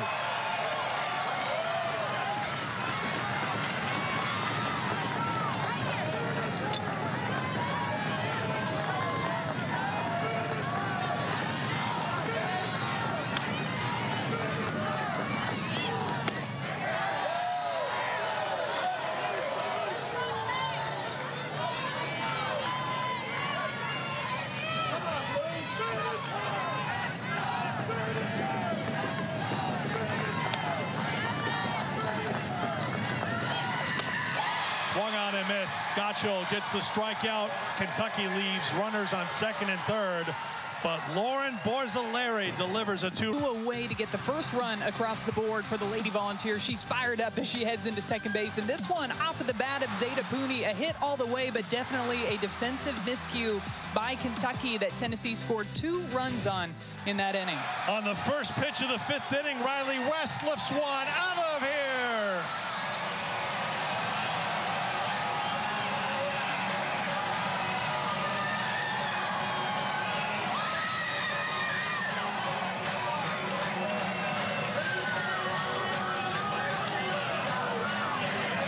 Of the season for Riley West, and Tennessee's back in front.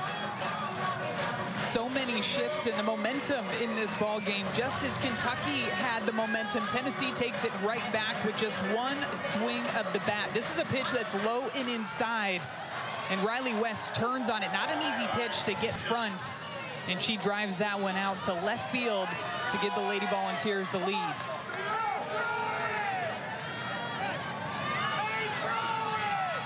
Sophia Nugent 1 for 2. Takes strike 1. The first extra base hit of the night is a solo home run for senior Riley West. This one is hammered but foul by Nugent.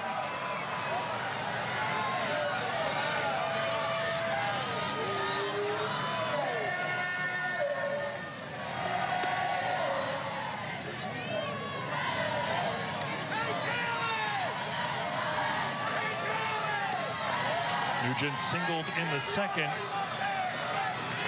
flied out in the third.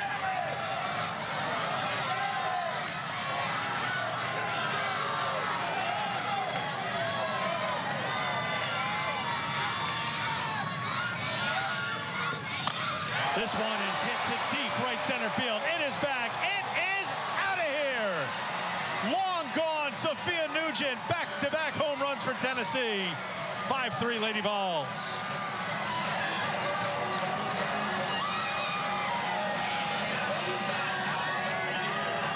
This is the type of offense that Tennessee is capable of producing every single game. So much power throughout this lineup, 1 through 9. This is a 2-strike pitch. It's a curveball outside to Sophia Nugent, and she hammers this thing out to right center field. And that will be it for Stephanie Schoonover, as Rachel Lawson has made a pitching change to bring Alexia Lakatena on. Tennessee 5, Kentucky 3. Party continues here in Knoxville.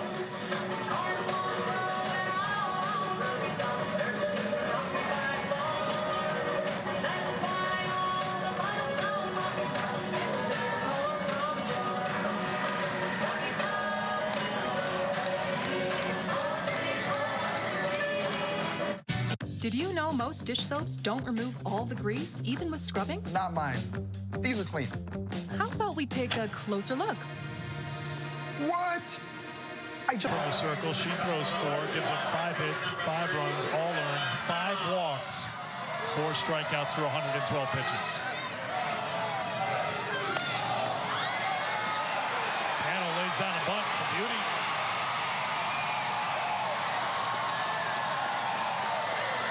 We've seen her try to do that a couple of times throughout this year, where she's just trying to catch the defense off guard, and she's able to do it right there. New pitcher comes into the ball game. You know they want to throw a strike. Shows bunt and squares late here. Immediately takes off down towards first base. And because the corner infielders were playing so far back, she's able to leg that. I like the sarcasm in the Tennessee dugout. You know, you've got back-to-back home runs. This one is a line shot deep to right and over the head of the right fielder, Blanton. Panel heading to third. She'll be held there. It's a double for Rodriguez. 4 straight hits for Tennessee. That one is worth a flex. You saw the dugout giving the flex to the bunt single? Yeah, well, the party continues here in Knoxville. Look at the way that Destiny Rodriguez gets behind this pitch to drive it the opposite direction. Just over the head of Jenna Blanton, out in right. Absolutely no time with Lakatena coming into this ball game. Not even giving you time to comment on the sarcasm that you saw over in that dugout. I know. That's up high for a ball. West, first pitch, home run. Panel, first pitch bunt. Rodriguez, first pitch double.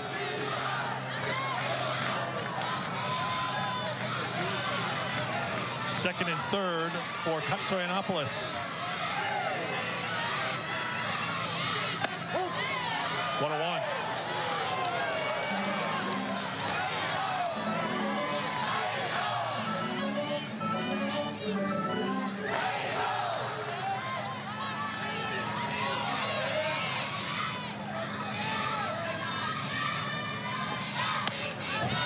One and two.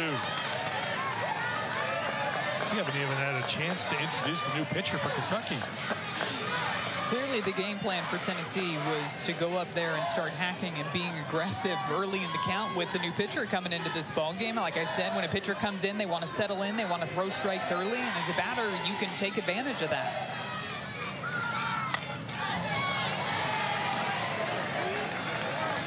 She's going to work a little bit more down in the zone than what we saw from Stephanie Schoonover. Going to throw it in a low to mid-60s. Has that curveball that she'll throw to both sides of the plate. Developed a changeup in the offseason that she uses. But with that curveball, she gets a bit of downbite on it. She'll throw a drop curve, so she's going to work it not just away from the righties, but also down in the zone. In on the hands, popped up. Lorsing in foul grounds. One away.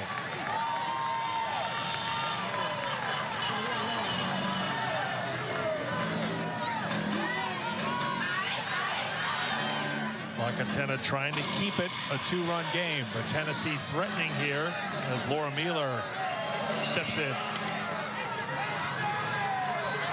Mueller against Schoonover, struck out in the second, walked and scored in the fourth. Strike one. Taking a look at the aggressiveness for Tennessee early in the count in these at-bats here in the fifth inning. I think back to their game against Belmont last week before they went into that Tuscaloosa series against Alabama, where Coach Weekly really liked the fact that they were aggressive in their at-bats. Wanted that to carry over into the SEC series, said that's something that they need to see more from the offense. And sometimes the pitch that you're looking for can come on the first pitch, as we've seen in this fifth inning, but oftentimes it could just be early in the at-bat that you're really selling out towards that game plan, whatever it might be. 2-1. Tennessee's definitely been in attack mode. They didn't have an extra base hit in the first 4 innings. They have 3 here in the fifth. 2-1 from Lacatena.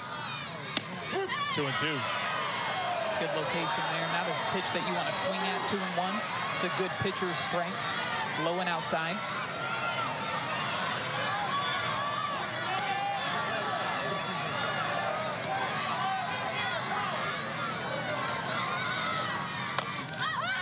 Another one in on the hands, popped up to Lorsing, 2 down.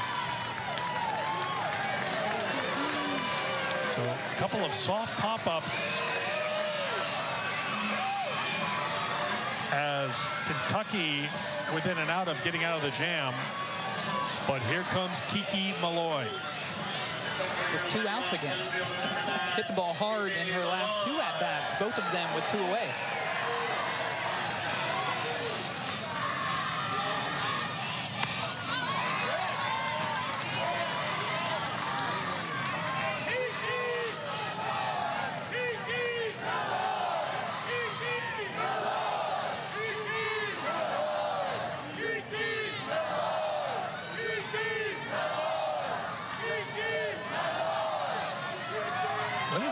Is that a Village People tribute band in the stands tonight? I kept thinking YMCA, and I was trying to think of the name of the band, so I appreciate you having my back there. We were on the same page. You just came up with it first. The Locos selling out here on a Thursday night. There's always a theme every game. It changes.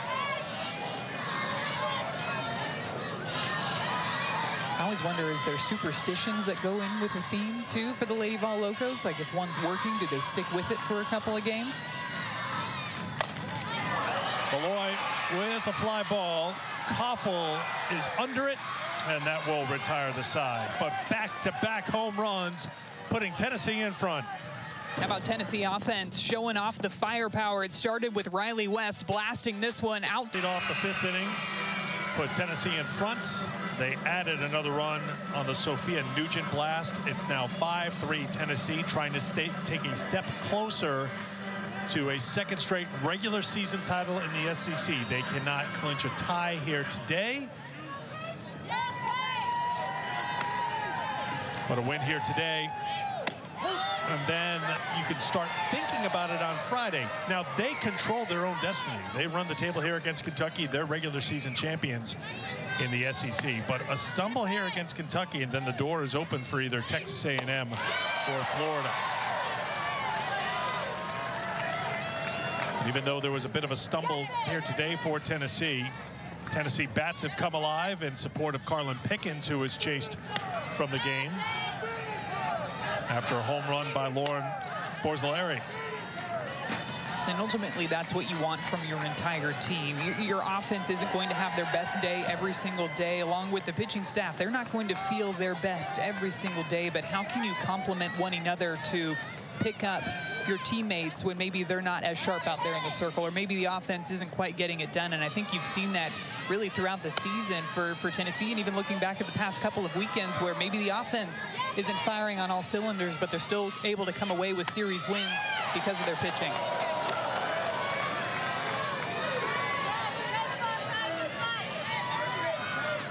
Hamilton 0 for 2 against Pickens tonight, facing Gaccio for the first time.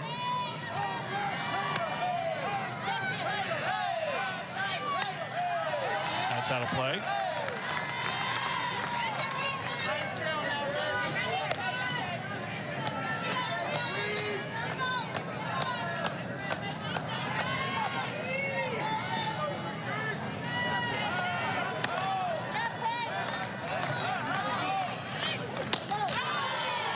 Two and two. You notice Gaccio goes old school. She's got the wristband with the code on there. Most teams, not all, but most have gone to PitchCom and the watch, getting the electronic signal from the dugout. That's a called strike 3. Hamilton is retired. One away. Really well located curveball, low and outside. Threw a lot of rise balls in this at bat to Hamilton, but goes back to her bread and butter. Look at that pitch. Out of the hand, it starts right at the knees and just stays there the entire time. Breaks on that out circle. And Eric, you mentioned that armband.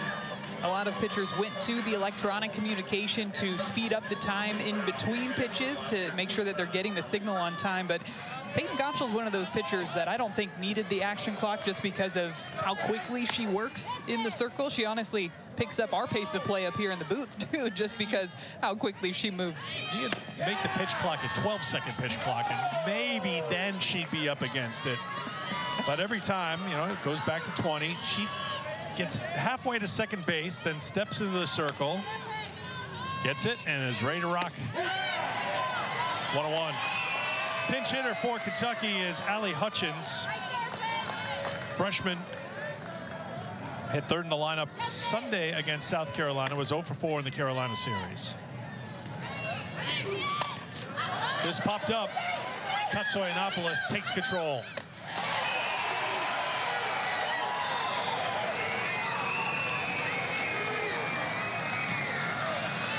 You could hear Julia communicating on that one as soon as that ball was put up in the air. Starts calling her teammates off to make sure that nobody else is going to come in there to field that one. There's not going to be any bit of miscommunication on that infield fly ball. She had that one all the way.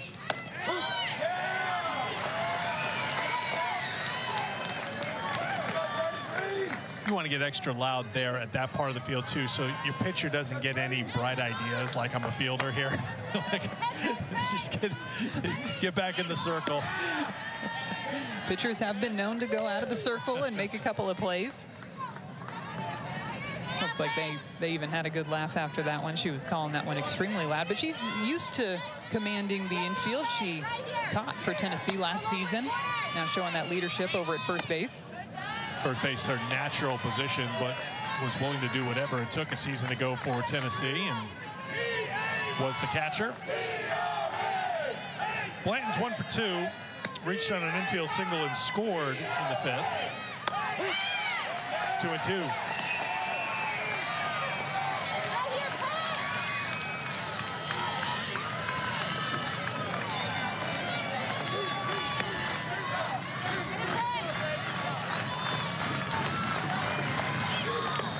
Swung on and missed. Third strikeout for Gottschall. Tennessee up 2, heading to the home half of the 6th. It is just about here, 5 days away from the start of the SEC tournament at Auburn. Single elimination. The defending tournament champions play here at this park, Tennessee Lady Vols. It's always exciting to see which stars emerge in that tournament. Something about that single elimination format just makes it so exciting from start to finish.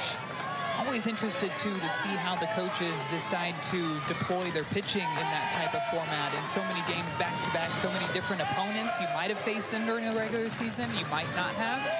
How do these coaches decide to use their pitching in that conference tournament?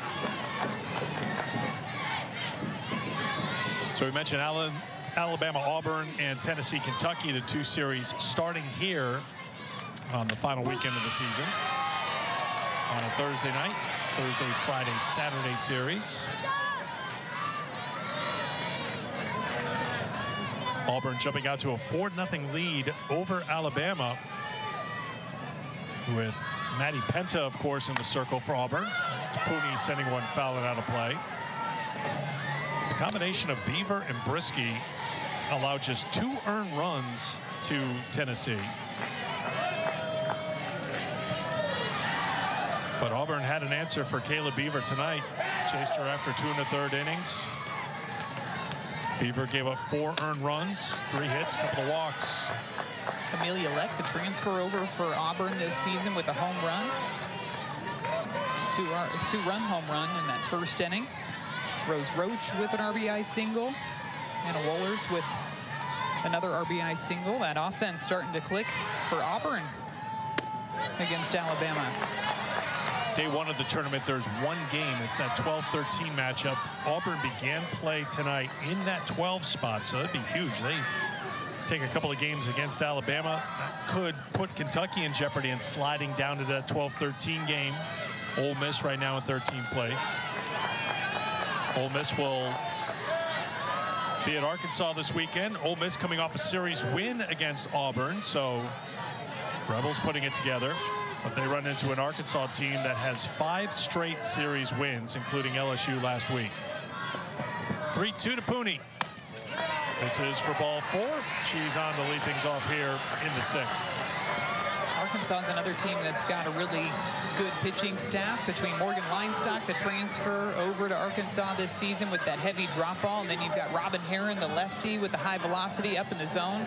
Another one of those duos that can be really tough to prepare for just because they throw so differently out there in the circle. Taylor on the run for Pooney. Pooney with a little advice to Gibson. Other series this weekend, Missouri will be at South Carolina. South Carolina took 2 out of 3 against Kentucky. How about that Mizzou-Mississippi State series? Mizzou was 1 strike away from sweeping Mississippi State, but Mississippi State came through down to their final strike. Fadapito came up with a clutch hit, the double, and Mississippi State kept it going and picked up a win in Como. Nadia Barbary, the sophomore, with another clutch hit for them in that inning, too. They're a team that seems like when their offense is firing, when Aspen Wesley is throwing well in the circle, they're very tough to beat, especially with the way Madison Kennedy was hitting the ball this season. She's got 8 home runs in SEC play alone this year. So Maddie and I will be in Starkville for the Sunday game. Interesting start times in that series. They begin the series tomorrow, 4 o'clock Central Time with Georgia. Then it's noon Central Time Saturday, 11 a.m. Central Time on Sunday at News Park. So Rachel Lawson come out for a quick chat. LSU is done with conference play, 12-12 in the SEC. They are taking on Liberty in non-conference play this weekend to keep them sharp for postseason play. This is hammered to center field. Wow! Nesby diving play for the out. out. Gibson robbed. Vanessa Nesby came out of nowhere in center field. I thought this one was going to be a double off the bat. This one just hammered by McKenna Gibson. Right on the line out to center field. Line drives. It's extremely difficult for outfielders to read hard line drives off of the bat like that. What a catch by the center fielder. We've seen some great defensive catches so far tonight for Kentucky, the one by Riley Smith, and then Vanessa Nesby with another gem there.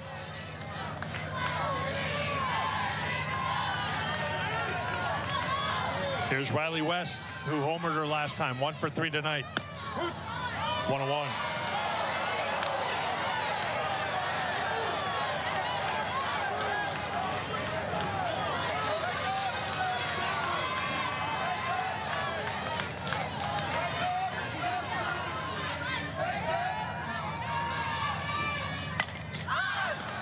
Popped up, foul ground. Looked like there's enough room for the out as Borzarelli is retired.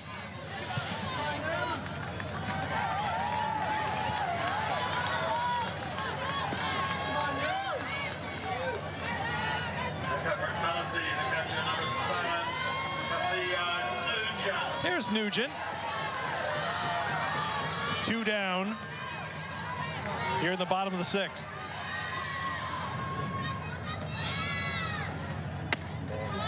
Ball 1.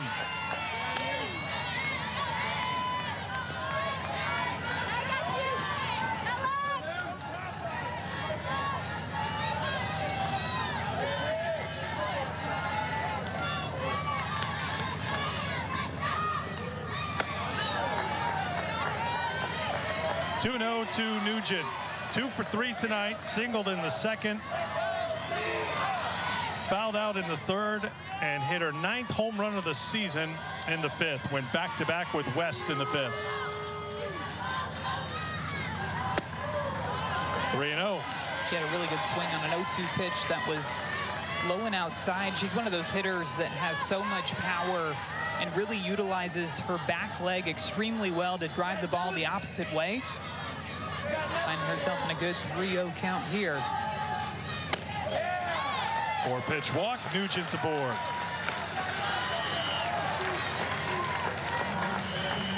Taylor moves on to 2nd. Pinch running for Pooney. 2 on, 2 down for Panel.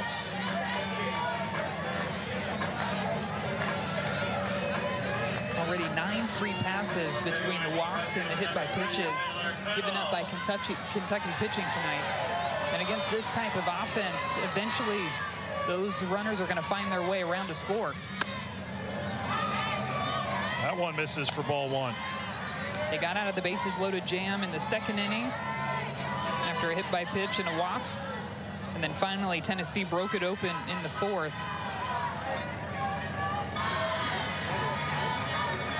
Hamilton coming out, having a quick conversation with Lacatena out there in the circle after falling behind again to another batter here.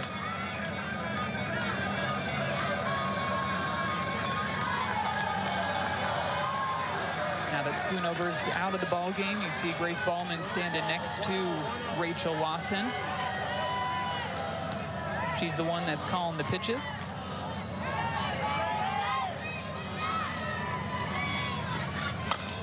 This one's in the gap, right center field. It's hit deep. It is gone! 3-run home run to Taylor Panel. Tennessee extends their lead here in the 6th.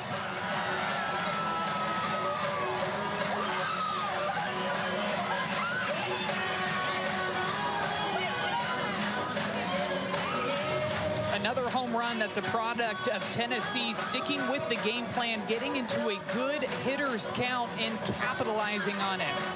Lacatena fell behind to 1-0 in this count. You knew Taylor Panel. 5th home run of the season for the sophomore, her 2nd hit tonight. And it's an 8-3 lead for Tennessee. Ball 1-2 Rodriguez.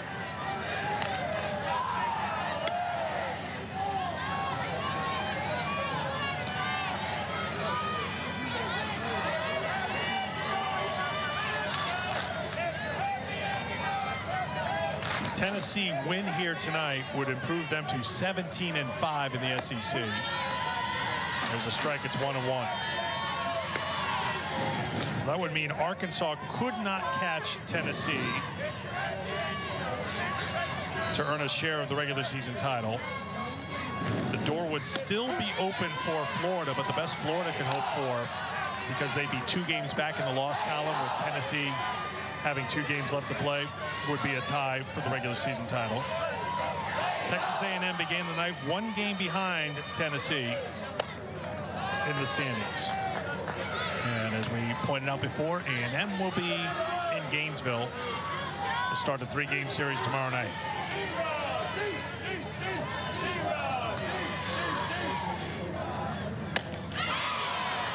La Catena gets Rodriguez swinging to retire the side. Heading to the 7th, 5-run lead for the Lady Vols. And the Tennessee Lady Vols, Kiki Malloy had the big hit to get Tennessee going, and they've kept it going thanks to the long ball. 2 home runs in the 5th, a home run in the 6th, and Tennessee 3 outs away from moving a step closer to a regular season title in the SEC.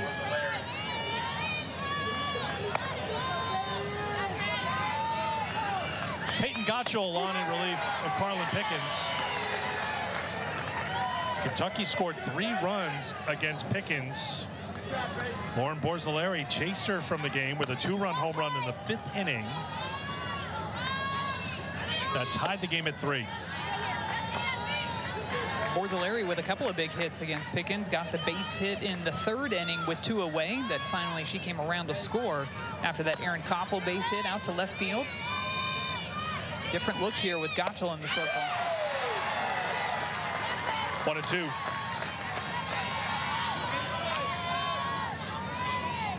Borzilleri singled in the 3rd, hit the 2-run home run in the 5th, her 6th of the season.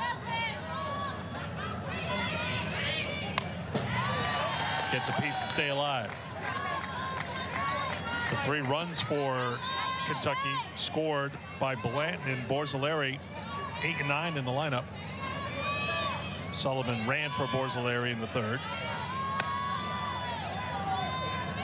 Another 1-2. 2-2.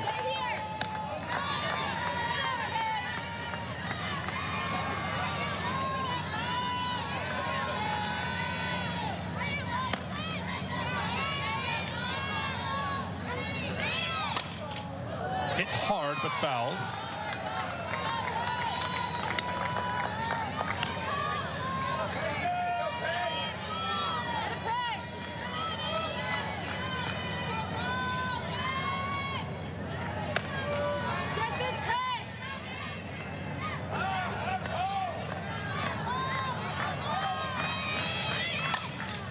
Shot. What a night for the number 9 hitter, Lauren Borzilleri. 3 for 3. She leads off the 7 with a solid single.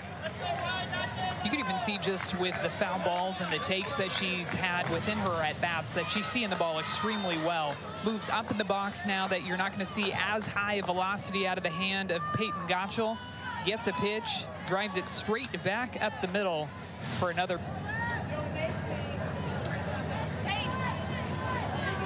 That'll be the night for Borzilleri because Mitchell comes on the run for her. So great job by the sophomore. 3 for 3. 3 of the 7 hits for Kentucky tonight. Top of the order, here's Riley Smith.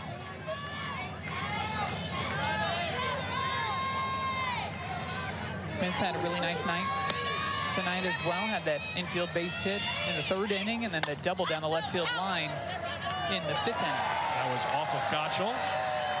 Good grab in the crowd.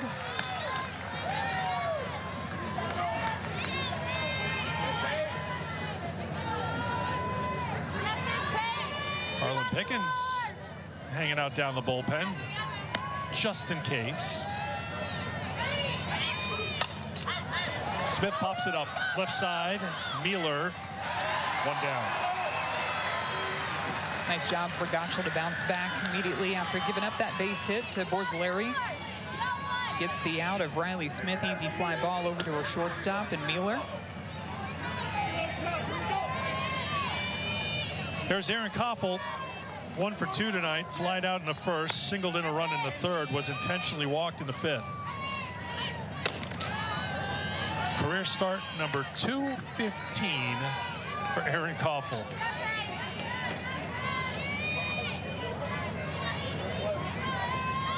She has been incredibly consistent throughout her career. Really have seen an increase in her plate coverage when you look year to year for Erin Koffel.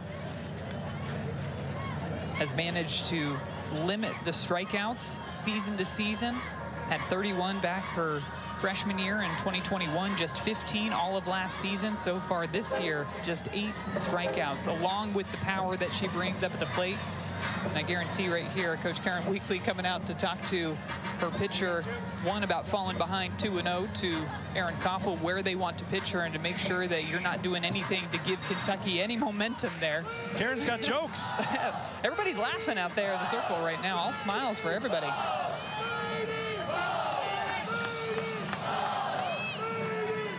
That too is knowing your pitching staff and your pitchers individually and what they need when you go out there for those meetings. Some pitchers might need a little bit more mechanical or specifically what they need to pitch in those certain moments. Other people might need a few jokes. You never know. Some sarcasm. Something tells me Peyton's in that latter category. Yeah, I would say she probably appreciates some sarcasm and some humor when Coach Weekly comes out there to the circle. 3-0 the count to Koffel. There's a strike, 3-1.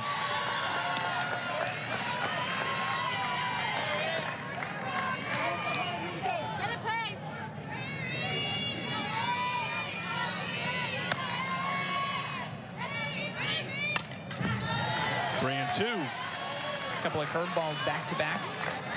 And she throws to Koffel there to bring it to a full count.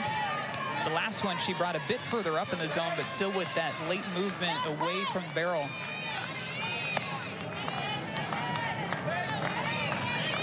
Called strike 3, 2 down.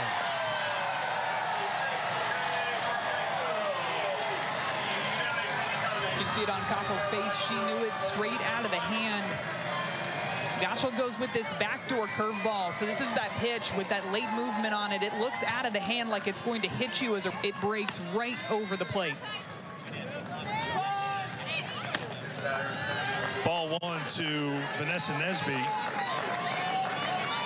Nesby 0 for 2 tonight.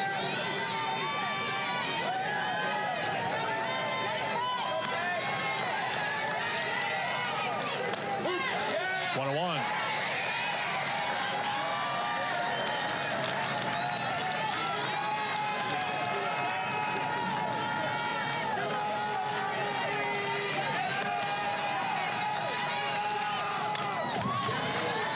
Fouled back, Kentucky down to their final strike.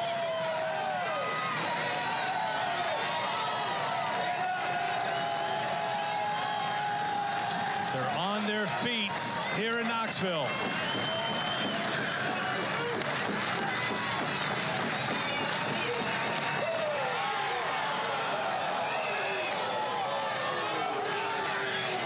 Nugent communicating with her dugout, looked like she was about ready to celebrate and throw that ball around the horn, thinking they had strike 3 on that curveball outside. Count goes full to Vanessa Nesby.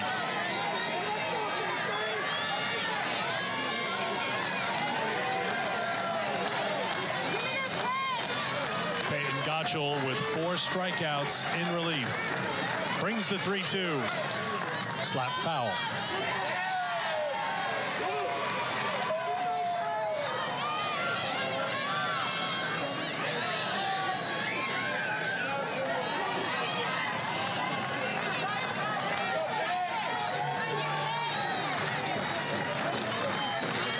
Gottschall steps back in. The 3-2. Grounded to second. Rodriguez with the flip, and that will do it. Tennessee picks up the victory, win number 19 on the season for Peyton Gottschall.